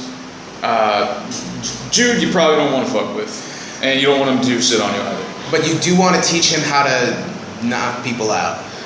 Well, because he can definitely knock people out. And he can teach people how to. It's awesome. He could, yeah. But yeah, so he's 6'6" and 400 pounds, and he particularly likes Smurfs, as he likes to call them. Okay, so I'm looking at this picture of this she's maybe about 3.5 feet tall. She's got a nice little smile, and Jim has his entire head, neck, and like upper shoulder just completely engulfing her head. Like I'm just getting all these visuals right now. And he's dated smaller. Jesus did. Of course he did, because he's a thoroughly ridiculous human being. But funny story about that picture. So I'm at work and I get a phone call. And he's like, "Kevin, I can't find my keys." Okay. So I'm like, okay, well that sucks. And I think he brought the girl home like around noon. So it was like right as I was starting to get ready to go out to work, and he's like, "Oh crap, I don't have any small money. Like I only have like 20s or 100 or whatever. So I have to pay the tuk-tuk driver." And I'm like, "I don't have $7, so I have like $2 or $3, so I can't really help you." So I'm like, "Just go out to the wing." So it goes tuk-tuk to the wing, comes back. I leave him behind with the girl. I go to work, and I get a call. I'm like, "Yeah, we're literally locked inside." That's what I'm saying, man. Fuck. So I had to drive all the way back home, and it's like 4.5 miles between my house and my work. Your house is pretty far from everything. Yeah, as I like it. Well, okay, fair enough then. Yeah. Good. But so I drive all the way back, get inside. I'm like, well, I unlocked you. And he's like, that's cool. I still don't know where my keys are, though. I'm like, okay. So it turns out that I had to just drive to the wing that he went to. And I literally showed a picture of him on my phone, and the guy was just like, oh, okay. Like, no English, but I got that. So he just hands me the keys, and I take him back. And I walk back in the bedroom, and all I see is Jim's bare butt cheeks just clenching. Okay. Apparently, after some time, the girl was just so into it that they went for round 2. Oh, all right. And so it was just like... Good for you, Jim. Good for you, Jim. But, the funny thing to me is just that... Jesus. Like, that's the kind of energy, that's the kind of personality that you want to be around. Dude, 100%. Like, I've used to do the online dating thing, and like in the States I do like plenty of fishing. That shit like Match.com, like all that bullshit, Cupid or whatever it was. And naturally I went on several dates, and I remember one time, man, I went out with this girl, her name was Danny. And I actually brought one of my friends with me at the same time into this pizza shop called Lido's Pizza. And you guys have Lido's Pizza up in Allentown? No. So it was like more of a Virginia, Maryland thing. Anyways, this girl was the daughter of a cop. There's like a Frederick County sheriff, whatever, is the daughter, and she was not attractive at all. And on top of that, she was a cunt. And we were talking about like what my job was, and I told her I was a pizza guy at the time, and she's just like, I hope when I find another date, I hope I don't meet like more losers like you who just deliver pizzas. Yeah. And I was just like, you're a cunt. And I ended up dating women who were beautiful. And they thought because they were so beautiful that I owed them the world, that I owed them this and that. So I mean, even though she was so fine, dude, I couldn't be with her, man. Like, personality is key, but I'm still big. You have to be attractive. I'm sorry, you have to be. Like, even if you're got a great personality but you're okay, like, honestly, I'm not gonna want to go out with you. There's a threshold for that, and it's that, it's kind of sad. Usually, it's girls that are less attractive that are like so much more pleasant. It's like they not they always, but usually, unfortunately, usually, just like why all the healthy food tastes like shit. Yeah. Well, it's just one of those things where like less attractive women tend to have better personalities because they have to. Because same with guys too. I mean, same with guys. So absolutely. Let me ask you this: top 3 biggest turnoffs, physically. Physically. Top 3. It doesn't have to be in order. Just top 3. Curious. Saggy butt. Okay. Ooh, that's a yeah. Fupa. What? Fupa? Yeah. Can you explain to us and the listeners, to me and the listeners? That is the fat upper pussy area. Oh. Sometimes called the fat upper pubic area. I call that a pooch. A pooch, yeah. A fat pooch. A pooch, I just want to smack it. I just want to smack that fucking pooch and hear that crack and that jiggle. Okay, so a fat pussy, a saggy butt, and what else? Really long fingernails. Really long fingernails. Yeah. Like like an inch past the fingertip is too long? Oh, definitely.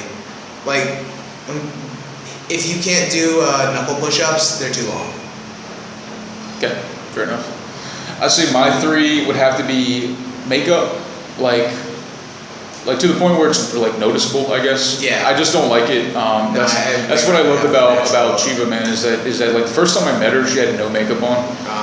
I'm sorry. She had a ton of makeup on. Pardon me. She had eye contacts. I wasn't attracted to her. I actually didn't want to date her again.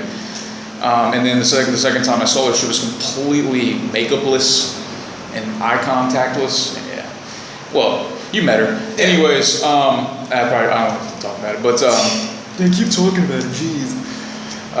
The fuck was I talking about? Okay, so it's makeup. It's too much makeup / perfume. Like, what are you trying to hide? Number 2 would be like non-pretty hands and feet, I guess. Like, you have to, like, I like pretty feet and hands. Like, you say fingernails too long, well, I think fingernails too short are unattractive. Like, a girl who bites her nails like I do, I think that shit's a turnoff. A girl who has like Like when the second toe is longer than the big toe, I can't deal with it. Like that's just some alien circuit shit. I'm not fucking with that. That's hilarious. And it would have to be probably what you said, like saggy butt. Yeah. Like a girl with a nice ass who's got a decent face and body can go a long way.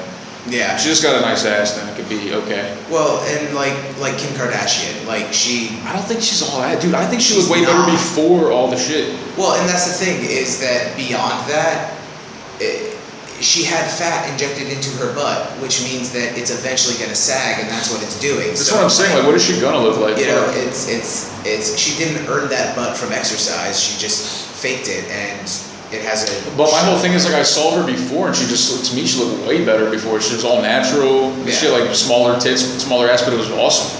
Yeah. Like even Pam Anderson. Like before she got the titty implants, I thought she was way hotter. Oh, definitely. I'm just not into the all the surgical shit.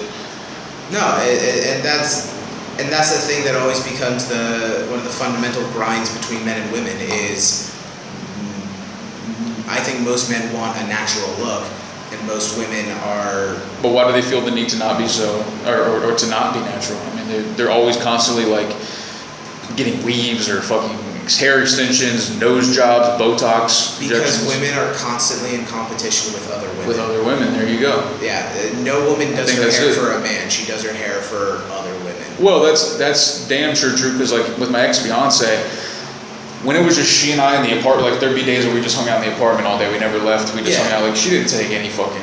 She didn't give a fuck how she looked. No. And she was still my girl. I still loved her.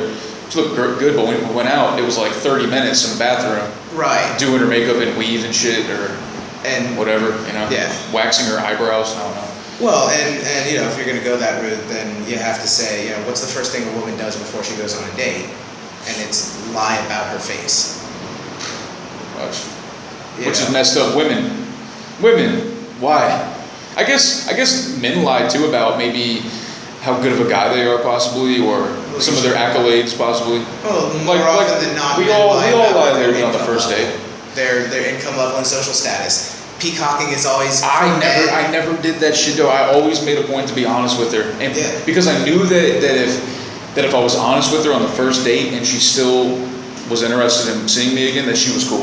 Yeah. I didn't have to lie to her, so it took the pressure off me. And if she was a cunt, like that one girl, even though I wasn't attracted to her, I was a pizza boy at the time. I made probably $800-900 a month. Right. I was living with my parents. Yeah. You know, whatever. I was in a band at the time, and she wasn't impressed. And glad she wasn't impressed. Fuck that bitch. Anyways. Oh. You were saying. Yeah. Or were you? Well, I was gonna say, can we take a quick piss break? Yes. I was thinking the same thing. All right, guys, we're going to pause this real quick, and we're going to be back to you in 1 second. All right, back from the piss break, man. So, Kevin, let's talk about something else, dude. All right. You've done a TED Talk before, right? I have, yes. So, how did you get that opportunity? It was actually one of the good benefits from working at the Symphony in Allentown. Ooh. Yeah, I was a grant writer there, so I had me and my director, we raised like $1.5 million every year for the Symphony and its programs. Wow, it's a lot of dollars. Yeah, it is a lot of dollars. The Symphony Hall actually was working with a number of organizations to bring one of the TEDx events, one of the local community events, to Allentown, and they had it at Symphony Hall. So, you know, I was there having to work the logistics of how the programming would work there. And I was like, I asked my boss one day, hey, can I apply to be a speaker? And I was like, well, you can certainly throw your hat in the ring, because they had like open calls for speakers. And, you know, I presented my idea, they liked it, went in for sort of a second round where it's like, you know, okay, just do like the first 3 minutes of So people who speak at TED Talks have to be selected all the time, or? Yeah. You have to, so first you submit a proposal, you know, just a really quick blurb, like an elevator pitch. If they like the sound of it, they'll say, okay, come in and give a performance of like 3 minutes of the speech. And then, you know, from there they'll pick their like final round of speakers. And then there's, you know, a process of, okay, write out a whole script, make any revisions that we say, or, you know, take some suggestions. Then there's a few practice rehearsals, and then you speak. And your speech was what, like 15, 20 minutes? Not even. I think mine was like closer to 12 or so. And there was a bunch of people that spoke, and like Yeah, there was like 9 people that day, 8 or 9. What was your topic again? What was it called? My speech was called "How to Introduce Yourself." Okay, can you give people some tips on that, or is that like a sarcastic title? No, actually, it's pretty legitimate. The real core of it is every time you meet somebody, the first question out of one of your mouths is, "So what do you do?" True.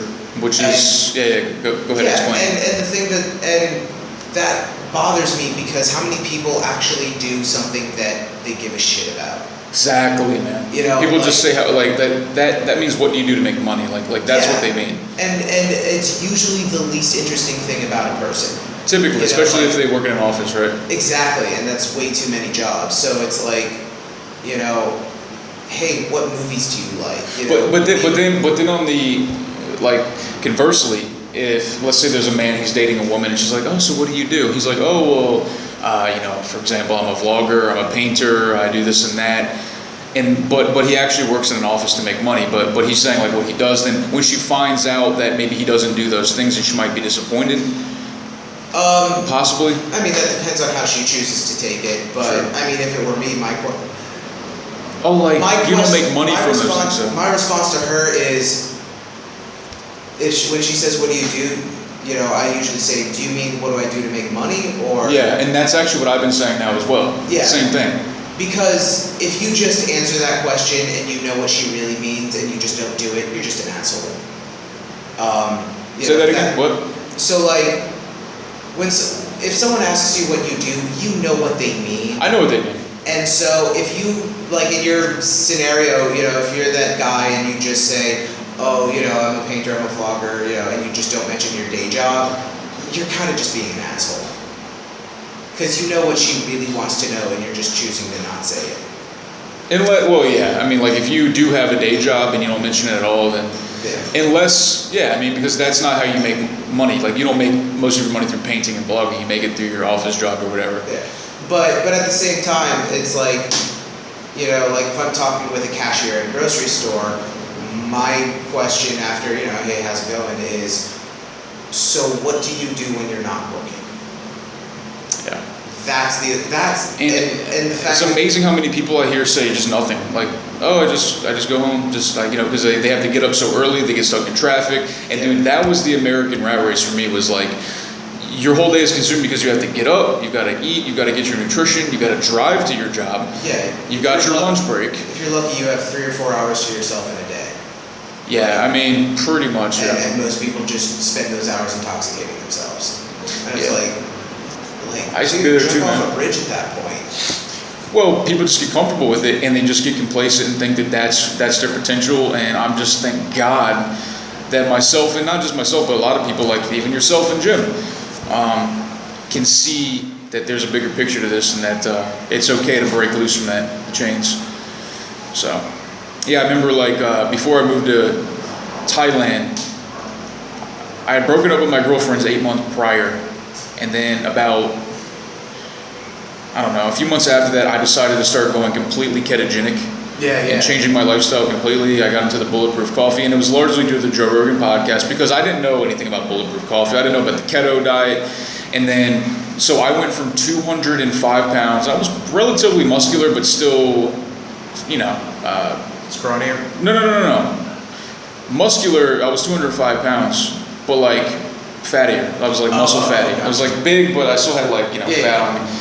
And then I started getting on the ketogenic diet because I was training, you know, I was training kickboxing at the time, and I just wanted to like you said, having a purpose. Like, I lost my girlfriend, I hate my job, I don't have any friends, I got no family out here, I'm lonely as fuck, I need something to do, so I'm gonna stay disciplined on my diet, I'm gonna stay disciplined with my training, and that's what I'm gonna do, man.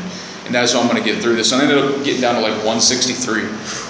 Yeah, so like like I used to be a lot bigger. I'm pretty skinny now, but I feel good, man. Like, this is my optimal lean weight. Like 170 is like my optimal lean weight, I think. But soon enough, I would like to start pumping the weights again, because my hand is feeling better. Like, I was able to do pull-ups this week. Oh wow! Which I can finally do pull-ups. So like, it gives me confidence. Like, I could deadlift probably, and I could like finally, you know, because I do want to put some like power back on. I've been doing too much cardio, so. Yeah. Yeah, man. So that was my thing in the States. What the fuck was I talking about before that? How the fuck did I get into that topic? I'm so stoned right now. Smoke too much weed, guys. Yeah, man. I mean, yeah, my life before I came here was pretty just focused on that, like my diet, my nutrition. I was very serious, and then I started to attach my identity to this like fighter guy. I've just tried to express who I am in so many different ways. Like, I used to express myself through music. I used to express myself through drumming, and I got good at that, and then I lost my drum set. And then I got into the martial arts, and I wanted to express myself in a physical way, like fighting, and I can't do that anymore. I broke my hand, and then I got super depressed and into drugs. And now that I'm getting back into the artwork, I'm finally able to freely express myself in any way I want. Not only that, but with these videos and vlogs too. Right. Like, I'm fully able to express myself, and I feel so good about it. And that's, I think, what ultimately we want to do as people. Exactly. We want to freely express whether it's fighting, whether it's anything. Yeah, we want to feel like we matter. Sexually, even. Absolutely. Yeah, we want to feel like we matter. We want to feel appreciated by others. We want to get respect over. Like, I feel like men, with the whole like macho ego thing, it's not so much that they want other people to fear them, it's they want people to respect them. Yeah. They want to be fucking respected and not fucked with. Even if you don't like it, just respect it. So exactly. It's a big thing for me. Like, I don't care if people like me, I want them, and I think people do respect me, even though they don't like me. And that is a possible thing. I wanted to go back to what you were saying earlier, though, that there's so many different ways that any person defines themselves, and that's the other real problem that we have in our introductions. Is it's just like, if I meet you as Brayton the vlogger, then I'm always going to look at you as you're that guy that makes the videos. Well, that's how you met me the first time, right? Exactly. And the average person can't imagine that there is such a thing as Brayton the kickboxer or Brayton the personal fitness coach. It's just, you're that guy that makes the videos. Sure. And that's the only thing you can be. And that's why, it's like, so what do you do? I'm like, well, let's see now. I used to be a salesman. I used to be a grant writer. I used to be, a bartender. Like, which job, which resume do you want me to pull out? Dude, I've had over 20, I think, like, at this point, like 28 different lines of employment. Wow. I mean, I've been a long haul trucker. I worked in an alpaca farm, which I've talked about before. I was a farmhand.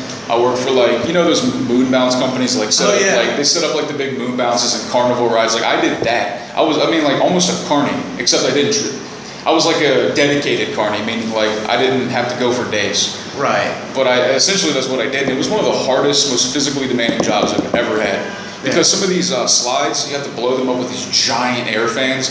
And some of these things, minimum 600 pounds without air. Oh, wow. So like, you have to roll it up by yourself sometimes, fold it, you have to do it a certain way, roll it up. You got to get low, like a bale of hay, and then you got to strap it, get it on the truck. Like, I was fucking, I was swole as fuck, especially in the upper body, because there was so much of that. But I think that fucking makes a person, dude. Like, diversity in what you experience in life, different hardships.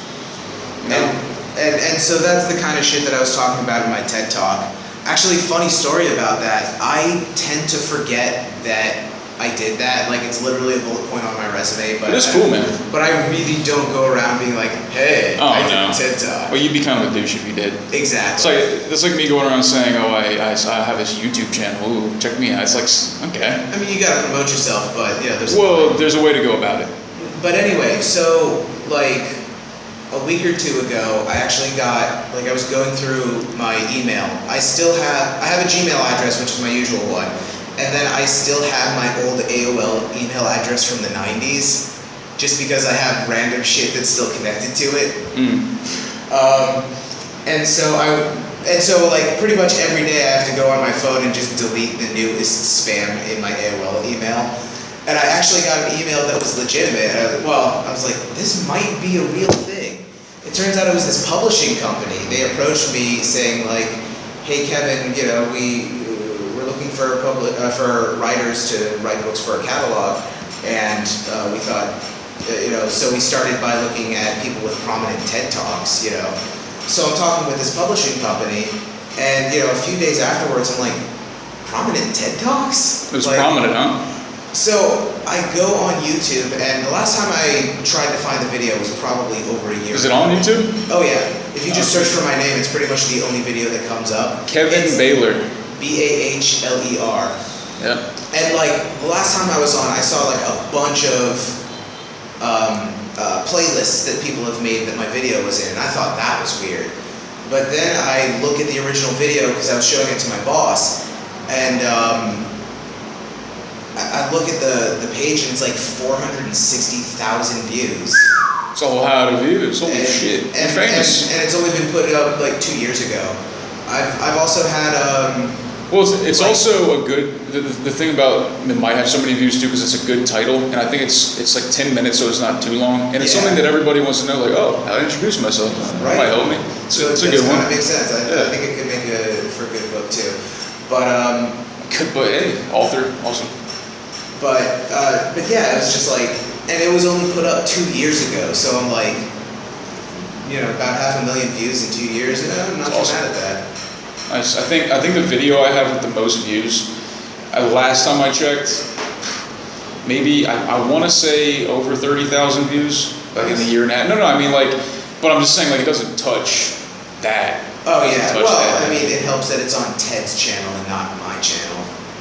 That's true. But it's out there, dude. It's cool. No, absolutely. It's cool to see people that know my name, know my face.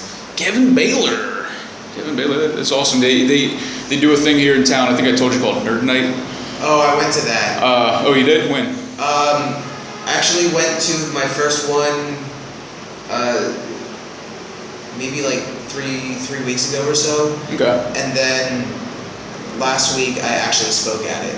You did speak at Nerd Night. I didn't know that. Okay. I was about to ask you. I was saying you should do that. I've done 4. I'm about to do my 5th one, and I think it's January 9th. Oh, cool. Yeah, that's like the next one coming up, right? Yes, the next one. So I'm going to speak there, and I'm not speaking first this time. The last one I did, I was going to speak last, but then they're like, oh, the other guy, he doesn't want to speak because he's scared. Speak first. And I'm just like, all right, fuck it. I mean, I'll go out there to support you, but I have no need to go back there. No, dude. The only time I ever go to Nerd Nights is when I'm speaking. I think they're boring. I honestly think the speeches are usually boring. Yeah. The only time it's ever good is when I speak. Of course, obviously, it's fun. So now I'm gonna talk about a bit about the opiate withdrawal. I don't know if you saw it. I don't know if you ever checked my videos out, but I made this video called "No Sleep for 7 Days." I saw that title. I haven't clicked on it yet. Yeah. Well, I was talking about the last binge I had with opiates and benzos, and I was talking about my quitting benzos cold turkey and the withdrawal I had. I didn't sleep for a week, literally, not for 7 days at all. And I just talked about some of the hallucinations I was having and some of the things I would do.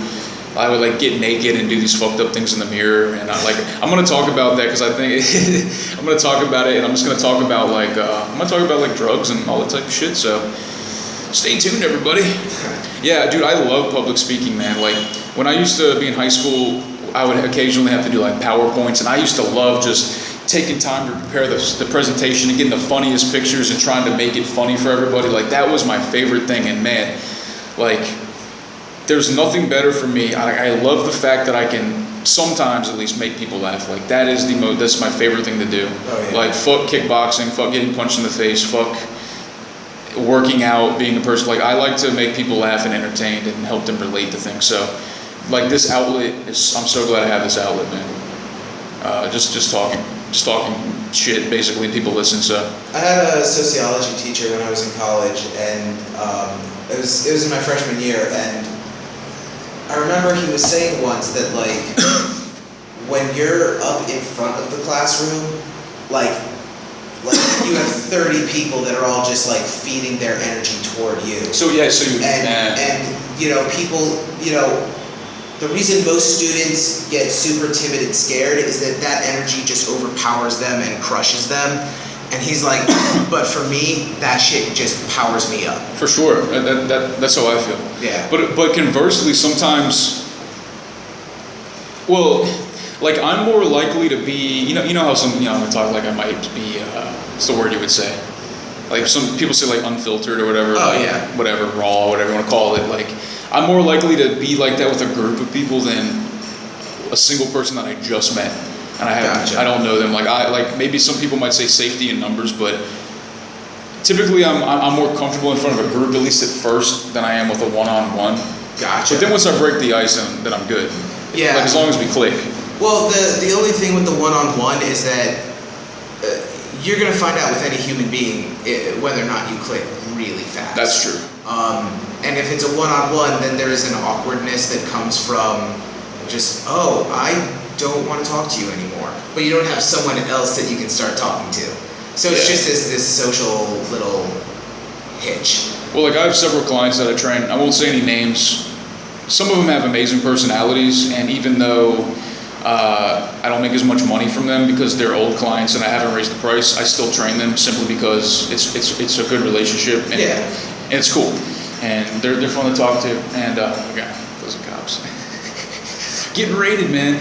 No, like I have this guy that I train, and we click on an intellectual level. Yeah. Like I find him to be interesting, some of the things he knows, and we'll talk about. Like for example, he's from Bangladesh. Okay. Like he's really interesting dude. Very smart. He's very well traveled. He knows a lot about culture and people and history, and very very intellectually in tune with each other. But when it comes to humor, it's just not there. Like I don't think he's funny. He doesn't think I'm funny. Like I've tried to crack some of my style, and it just doesn't work. But when I'm explaining something to him, like a technique or maybe about myself or something in my life or whatever, we fucking click. But it's just.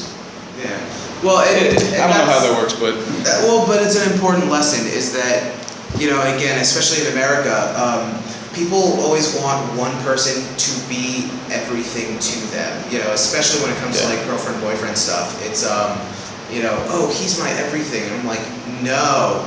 Like I have one friend that I talk about UFC with. I have one friend that I talk about Dungeons and Dragons with, and guess what? Those two will never hang out. They'll never hang out, and I'm never gonna have the wrong conversation. That's not always the case, though. You can't always say that. I mean, there's usually, you know, cliques or posses, whatever you want to call them. Like you growing up, you guys all like the same shit, but you like different shit too. Yeah, and I mean, you can have friendships like that. You can have friendships based on the thing that you all like.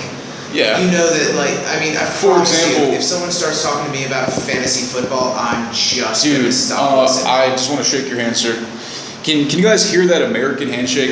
Zero fucks given about anything. Like I've got a buddy here in town, German gentleman, not gonna say his name. Good guy. All this dude does when he's not working or meditating, he plays fantasy soccer. And he calls it football, or he plays online poker. Dude, sorry. Let me just put this out there. If you are only into poker, fantasy, online sports, and or what's the other one? Fuck. What's the other thing that I cannot get into? Anime or manga? Is it manga? Whatever. Not gonna be friends.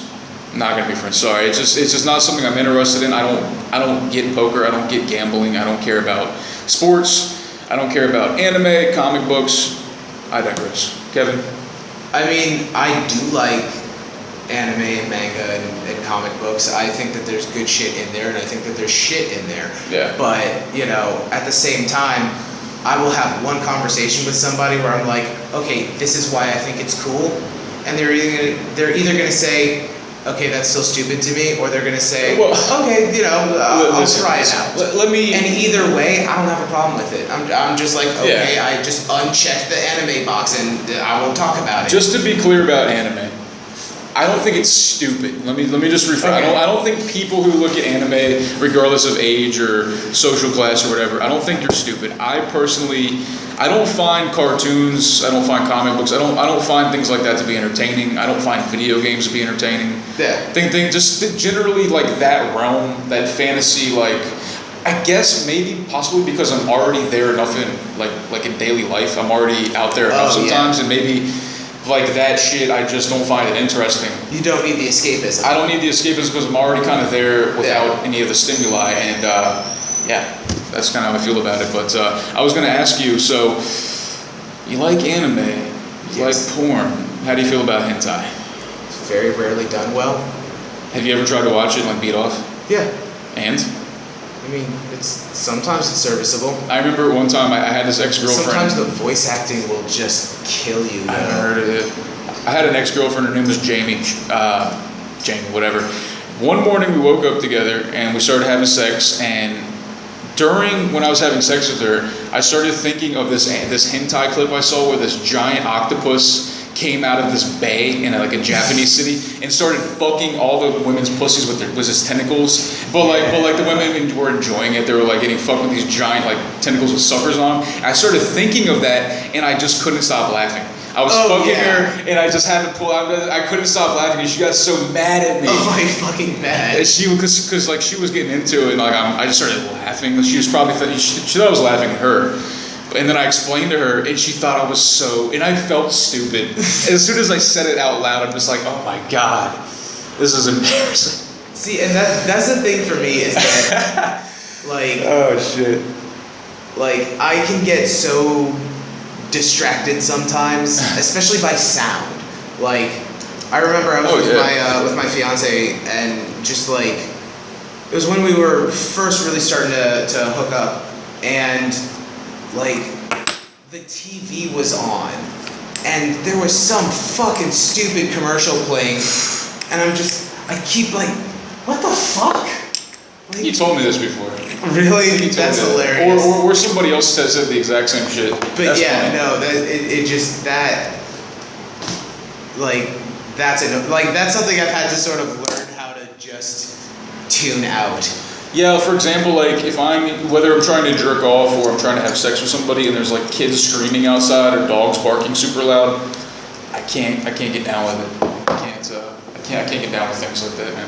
So, like even sounds fuck me up when I'm trying to pee. Like if I'm, for example, here, like, and I'll be 100% upfront about this. Like I have stage fright when I pee sometimes, not because I think people are gonna see me peeing or know that I'm peeing. Like I know that they know I'm peeing. Right. But it's like for whatever reason I don't know what that is. Like I don't know what that is. Like like sometimes when I have to pee on a tree, like I can't just go. But when I'm in my own home or when I know there's nobody looking, I can just go. But even then, sometimes not. I still get wrapped up in my thoughts when I have to pee, and I just stand over the toilet for like a minute. I have to pee, but I can't because I'm thinking too much about whatever. Yeah. Does that ever happen to you? I think it kind of used to, but my version of it is, oh man, I really gotta pee, and then something happens, and I was like, oh, but I gotta like respond to this text message first or whatever. Okay. And so it's not really mental for you. Well, no, but what happens is then that I have to pee goes away, and I can't just bring it back. Really? Yeah, I'll have to pee and then just not have to pee, and then I'm like, well, guess I might as well do something else for another 20 minutes, and then it'll come back. Well, and that's the thing is like, I was holding in that pee for like half an hour. Damn. Like I was holding it in just as long. Yeah, it was just one of the, like that's when I was first like, man, I really gotta pee, and like I can just hold it, which I don't know if that's just because I've had jobs where I've had to. Yeah, I've had to, especially as a trucker. Oh yeah, but it's just one of those things where for me it's like,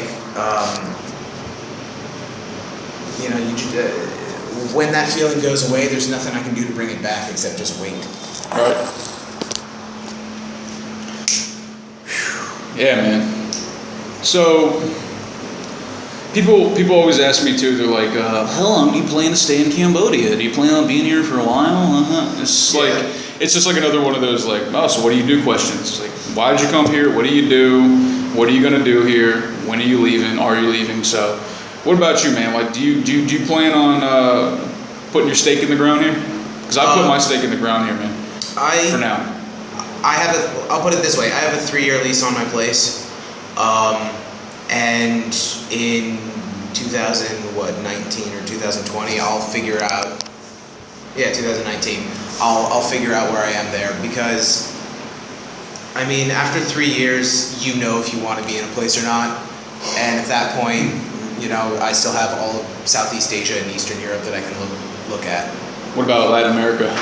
I would love to live in like South America. Yeah, not Central America for me. I'd rather live in South America. No, and actually South America was a very close second to Southeast Asia when we were doing our research.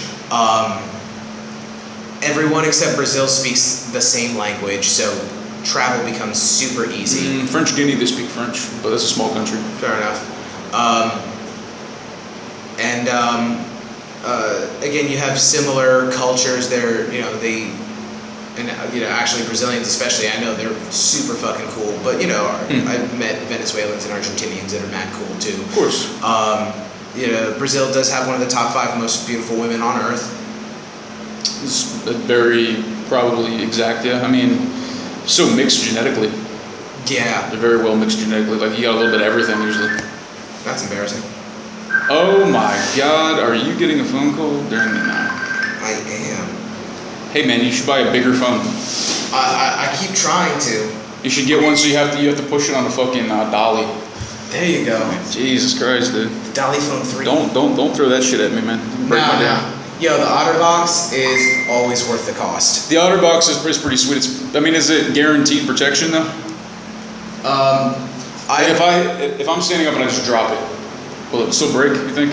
If you dropped it from this floor onto the ground, I think it would survive. Wow. I've dropped this thing from my 3rd-story apartment onto slate. Okay. And it survived just fine. So you could just take that and smash somebody over the head with it, probably kill them. Well, I don't know how much damage. Not that would be your first thing. Nah. I'd definitely go for this padlock first. Padlock, yeah, that'd be good. Yeah, or the knife, I guess. Yeah, but you're gonna get there first. True, but let's not hurt each other with weapons, Kevin. Deal. Let's hurt each other with words. Let's not do that. Let's not hurt each other at all. Let's continue this conversation here. So, yeah, man. I mean, I've been here. I got here March 10th, 2015. So I've been here for roughly 21 months. So just under 2 years. I mean, the first few months were tough. But ever since, I've made my way as a personal trainer and I've gotten some of these other people out of my life that I used to live with, like my former roommates, I got them out of my life completely. At least I hope so. I hope they don't fucking try to come back. And I just feel like I'm making my way, man. I feel like I'm making my way here. I just feel like I'm progressing on many different ways, in many different ways that I never imagined that I would. And I have no reason to leave. Like, if it ain't broke, don't fix it. And but I will say I do have my reservations. Like, I don't know how I feel about me meeting somebody here. Like, eventually, I mean, like, even with Chiva, like, I thought possibly that we would settle down, but there was way too much baggage there, man. Oh, yeah. There was way too many difficulties with being her boyfriend. And that cultural aspect makes me kind of hesitant to have, like, a... Definitely don't want to have a Khmer girlfriend, man. Yeah. First of all, I'm not interested in having kids. I'm not interested in getting married. Right. So Khmer women are pretty much out of the question then. Like, a lot of them are beautiful, and they're really nice to have sex with because they're fucking hot. They've got nice little tight bodies, but not that other women aren't nice to have sex with. I'm just saying, that is the main appeal for me, is just simply this. I mean, simply because I'm like, now the more I think about it, like, I don't want to have kids. I want to be a free man, maybe at some point, but I don't want to, like, I just want a woman, I just want a partner, not kids, marriage, but in the sense that we're just together by our bond, by our love for each other. It's not on paper. Well, and that's why I won't get married again, is like, it's just a fucking contract. 100%. You're getting big business into your personal life, and in some countries, marriage is it's a business move. Like in China, the vast majority of marriages in China, and I feel like here in Cambodia as well. Like it's. Well, that was the origin of marriage, was kingdoms. 100%. Like the married would get tax breaks and all that. Like they would do that in Rome to form kingdoms. Yeah, 100%. Yeah. So marriage, you're right. That's a great point, dude. It's always been about money at the end of the day. Yeah. And that's the reservations I had, like with my ex-fiance. They were, I told her I didn't want to get married. I just wanted to be with her, and she just couldn't deal with the fact that it wasn't on paper. Like, her argument was, okay, well, if you can't sign a contract, then you don't really want to be with me. Like you're not willing to sign the contract, so that means that you still want a way out. And if you're going to require me to sign a contract, that means you have no desire to actually. Yeah. It's just like if the government and you have no trust. If the government wants to take away all the citizens' guns, that means that the government does not trust the citizens. Exactly. It's the same. To me, it's the same principle. It's like, let us have our guns. You have your guns, but if you fuck with us, we're gonna fuck with you too, man. Yeah. But if you don't, then we won't. It's like, it's the same thing with being married. Like, whether we sign the contract or not, like, if you cheat on me or I cheat on you, then the shit's not going to work probably. And we could still fight over money. We could still fight over this and that and still get divorced. Like, just because we sign a dude, 80%, right, of the marriages in America end in divorce, and mostly because of money. Yeah. It doesn't even have to do with it, but they love each other. It's like a financial thing. So why get married? I feel like it. And even still, It's frustrating, like, man.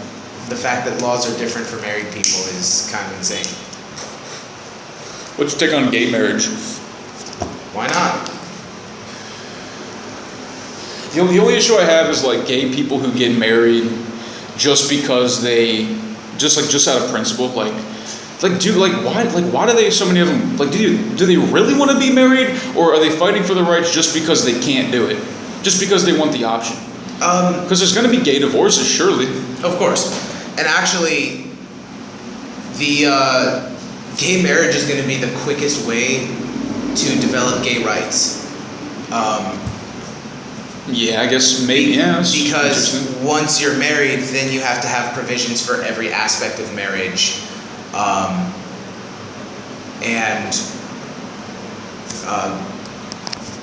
Then it just becomes a norm. It's like, oh, you're just getting married, whatever, sign these papers here. Is it though? Is it a norm? I mean, it's like, getting there. Being married is normal, but being gay or openly isn't typically. It's definitely more widely accepted, and I've noticed this because I've just been around. I've lived in Atlanta, Georgia, which is the huge, the king of Queens. The king of Queens, at least of the South. Like, it's the San Francisco of the South, basically. Yeah. It's like the New York, whatever, of the South. It's the gay capital of the South. And I lived in Portland, Oregon, which is the Pacific Northwest, huge gay culture. I lived in small towns. I lived in D.C. I've even been here. And generally speaking, it's more socially acceptable for women to be openly gay than men. Everywhere. Like, if you see two dudes walking down the street holding hands, like, people fucking look. Like, people are like, what the fuck is going on here? But if it's two women, they're like, they're either their friends or their sisters, or even if they are, the guys generally like, oh, it's I'd watch. Well, unless they're like bull dykes or something, unless they look like you, basically. If they look like Kevin, then well, you don't need to see that. You don't need to see that. Oh my god, I couldn't imagine. Like, you with the pussy. Dude, have you ever heard of Buck Angel? Yeah, I've seen. You've seen Buck Angel? He's actually an interesting dude. I mean, he was on the Joe Rogan podcast as well. Oh, I gotta listen to that. And there was check it out, Buck Angel. Like, that was very difficult life, obviously, being transgender. Yeah. Well, I mean, not only transgender, but like, is it more acceptable for, I don't know, a woman to become a man or a man to become a woman? It's I guess so, yeah. Let me put it to you this way. When you look at the transgender rights issues that are coming up now, it's sort of the newest iteration of the, not that it's related to gay marriage, but it's the next human rights thing that they're fighting for. What people really end up saying is, I don't want someone with a penis in the wrong bathroom. No one cares which bathroom a trans man goes in. But the whole point of being transgender. Now, granted, there are differences here, and I'll give a couple of examples. Like, there are drag queens who are men in the day. They identify as men. They identify themselves like they want their cock. They like to use their cock, but they like to dress as women to make money or whatever, or just to have fun. Yeah. And then you got people like Chiva, who were born a man. Like, heart of hearts is a woman. I genuinely she had the energy of a woman, but she doesn't want a penis. She doesn't like it. She doesn't want to use it. Yeah. So people are like calling me gay and shit, but like what they don't even know, it's like I'm the one laying the dick here. Like you need to realize that. Like, I'm the one laying pipe here. Like, she's not laying any kind of pipe whatsoever, because she is a transgender woman. Like, there are lady boys who are just prostitutes who still want to, guys to suck their dick. Like, they still want their cock. There are transgender women out there who have a penis who genuinely, like, they don't use it. A lot of times because of prolonged hormone use. Right. And the fact that they genuinely just don't want their cock. They would rather have a pussy. Anyways, yeah, that's just a thing. Anyways, go ahead. It pisses me off sometimes. Well, yeah, and that's the thing that really gets to me is that people just keep making the same arguments over and over again. It's just, I don't like the thought of you having sex, so you shouldn't be allowed to have sex. But the thing is this, like, you could say that, okay, like if a father has that mindset, like surely he doesn't want his daughter, he doesn't want to think about his daughter getting banged, probably. Right. Probably. You Does know. that mean that see, so I think that there's That's discrimination. why there's so many fathers that say, I'm It's not true. afraid to go back to jail. That's true too. And that's exactly the problem. I don't want to think about you having sex, therefore you I guess my whole allowed thing to. is I don't really want to think about hardly anybody having sex, so like I don't care in the first place. Like I don't want to sit there and devote my time to imagining you banging, just whoever, Right. banging some chick at a bar. I don't want to imagine my mother banging. I don't want to even imagine me banging somebody for too long. Like, I mean, That's funny. Well, that's funny because that's usually the one thing that people can think of. And that they can or can't. that they can. Oh, okay. It's like that's all they think of is them banging, other people, and that leads to this. Well, just warped like when I mindset. jerk off, for example, like when I jerk off, like I don't think about other dudes banging somebody. Like I think about myself, Yeah. of course. But like sometimes if I'm riding my bike, like I'll imagine. I'm not gonna lie, like I can't help but wonder what it looks like for Jim to bang a 4-foot-tall migrant. I'm sorry, I just can't imagine. I can't help but imagine. Like it must be interesting to watch. I don't really want to see it, but it's fun to imagine. You know what I mean? Like again, guys, this guy is enormous, and anyways, He is a man mountain. Yes. nice guy, enormous, but so yeah, what the fuck was I saying? God damn it, weed. Imagination. Imagination. You were talking about how you imagine yourself doing the act. You don't Well, like yeah, to of think course. about Like, it. why would I? Because at a certain point, like, if I'm imagining another dude banging, then It's I'm almost weird. thinking about him. I'm almost thinking about the dude. It's like, why did I feel the need to spend my mental energy putting him in the scene? Yeah, like, why am I thinking about? Yeah, exactly. The dude who pumped my gas this morning. Like, why am I thinking about him banging? This chick I like at the gym. Unless you want to do a porno. Speaking of which, Yes. let's change this. Let's steer the wheel here. Okay. When I first met you, I found you to be an interesting dude. I found you to be pretty like upfront, which kind of people I like to be around. And anyways, I'm gonna get off your nuts here. You said that you were totally open to directing, producing, and or starring in your own porno. Yes. Okay, so by all means, take the floor is yours. I would love to hear about this. Like okay, like if I gave let's say I'm a porn. What do you call it? Like a porn company. Sure. Studio. Whatever, and I need a guy to come here. Hey, I want you to star in my porn. I want you to give me your input. I want some porn consulting. Okay, so Kevin. See, you're giving me better ideas. So maybe we can talk about this off the line here, but I think you and I can make some interesting porn here, dude. Now, so what's your ideal? I don't know scenario. Like surely you have a bank of scenarios because you probably put thought into this. Yes. So give me one of your pitches. Like you're trying to pitch me a porn, and I'm a porn. What the fuck's it called? Somebody who like a porn executive, Like producer. and like, Sure. and I'm looking for good ideas. Okay, All right. Kevin, please. Okay, you clearly work out, right? Yes. You like the look of a muscular, attractive person. You are attracted to women who also work out. I like women who take care of themselves. Yeah, of course. Okay. They don't need to be necessarily. I don't like muscular women. All right. There are a lot of women who are muscular, who have muscle definition. For sure. Yeah, that's true. And a lot of people think that they're attractive. There's a reason that they're always the models that are on the TV infomercials from the 90s, selling workout equipment. Like Denise Austin. Right? Yeah, that look is just hot. Yeah. But here's the thing: those women only ever do humiliation porn. Like it's always like a muscular chick, just sort of like Oh yeah, you never see a torturing some muscular. fat poor bastard. And so, all right, that's my little preamble. Fuck all of that. So you're no. so So my suggestion is bodybuilder porn. Or so you, like male, but both parties are bodybuilders, or one? yes. So They don't just have like that? a fit dude having sex with a fit chick. It's the only thing you don't see in porn. You mean It's now just- when you say fit, the fit can mean a lot Like of a things. CrossFit teacher. Okay, so like muscular and fit at the same time, like not Yeah. a bodybuilder, but like No. Like, well, not a what- bodybuilder in competition, but like a bodybuilder off season. I got you, man. Yeah. I got you. So like above average build. Yeah. Whatever you want to call it. Like they don't have that smooth sort of layer that just means that it's all fat and no muscle. Right. And I'm like, okay, yeah, that's pretty. So your pitch is bodybuilder porn. Now would you star in this? Well, I don't think I really could yet.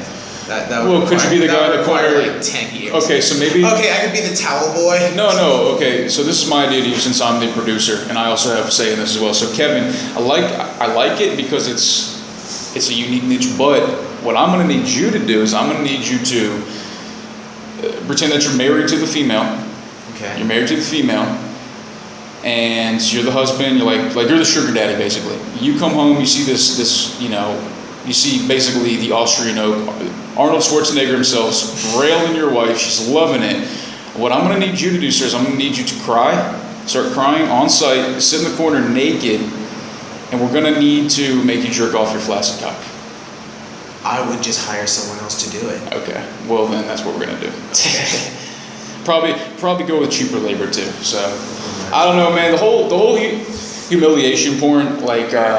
I've never obviously been able to relate to that because they also have small penis humiliation, and I don't have a small penis, thank God, but I have seen guys that do in porn, and the girl the whole porn is revolved around the dude's dick being made fun of, and then some other guy comes in, he's got a huge cock, and she loves it. She's like, oh my God, look how big his dick is. You're just so little. What is with that, dude? That's fun. I don't have a little cock, but I can imagine that would make me feel bad. Well, and here's. I'd be pissed. There's this thing, and it sort of leads into one other thing. I don't relate to humiliation at all. It just does nothing for me. I'm not into feet at all. I just look at it and I'm mostly confused. You know what I mean? And that's how I know that it's something that just does not interest me sexually. Is it's something I literally couldn't think of. Yeah, I mean, why would I think about that sexually? That's not cool. To have a girl make fun of you for your dick. Yeah, I just don't get it. That's not cool. And the thing that always bothers me is in America you'll see politicians and church folk who are just violently hating on gay people just for being gay. And then every time their computer gets hacked or whatever, you find nothing but gay porn just all over their computer. And it's just how are you gonna be such a vile human being towards something that you do constantly, or at least want to do constantly? How does that relate to humiliation? It's just people always want to censor sex, on this whole idea of I think it's gross, so it shouldn't be allowed. That's why we have sodomy laws. Which nobody follows, by the way. Of course. A blowjob is sodomy, right? Yeah. Yeah, it's just ludicrous. But it's usually if some sexual thing is being banned, it's probably because someone has this just super shameful fetish for it. It just makes me think of drugs as well, the whole drug policy. Oh yeah. Everybody likes to alter the consciousness, and there is valid proof that some of these drugs that are illegal have legitimate beneficial values to them.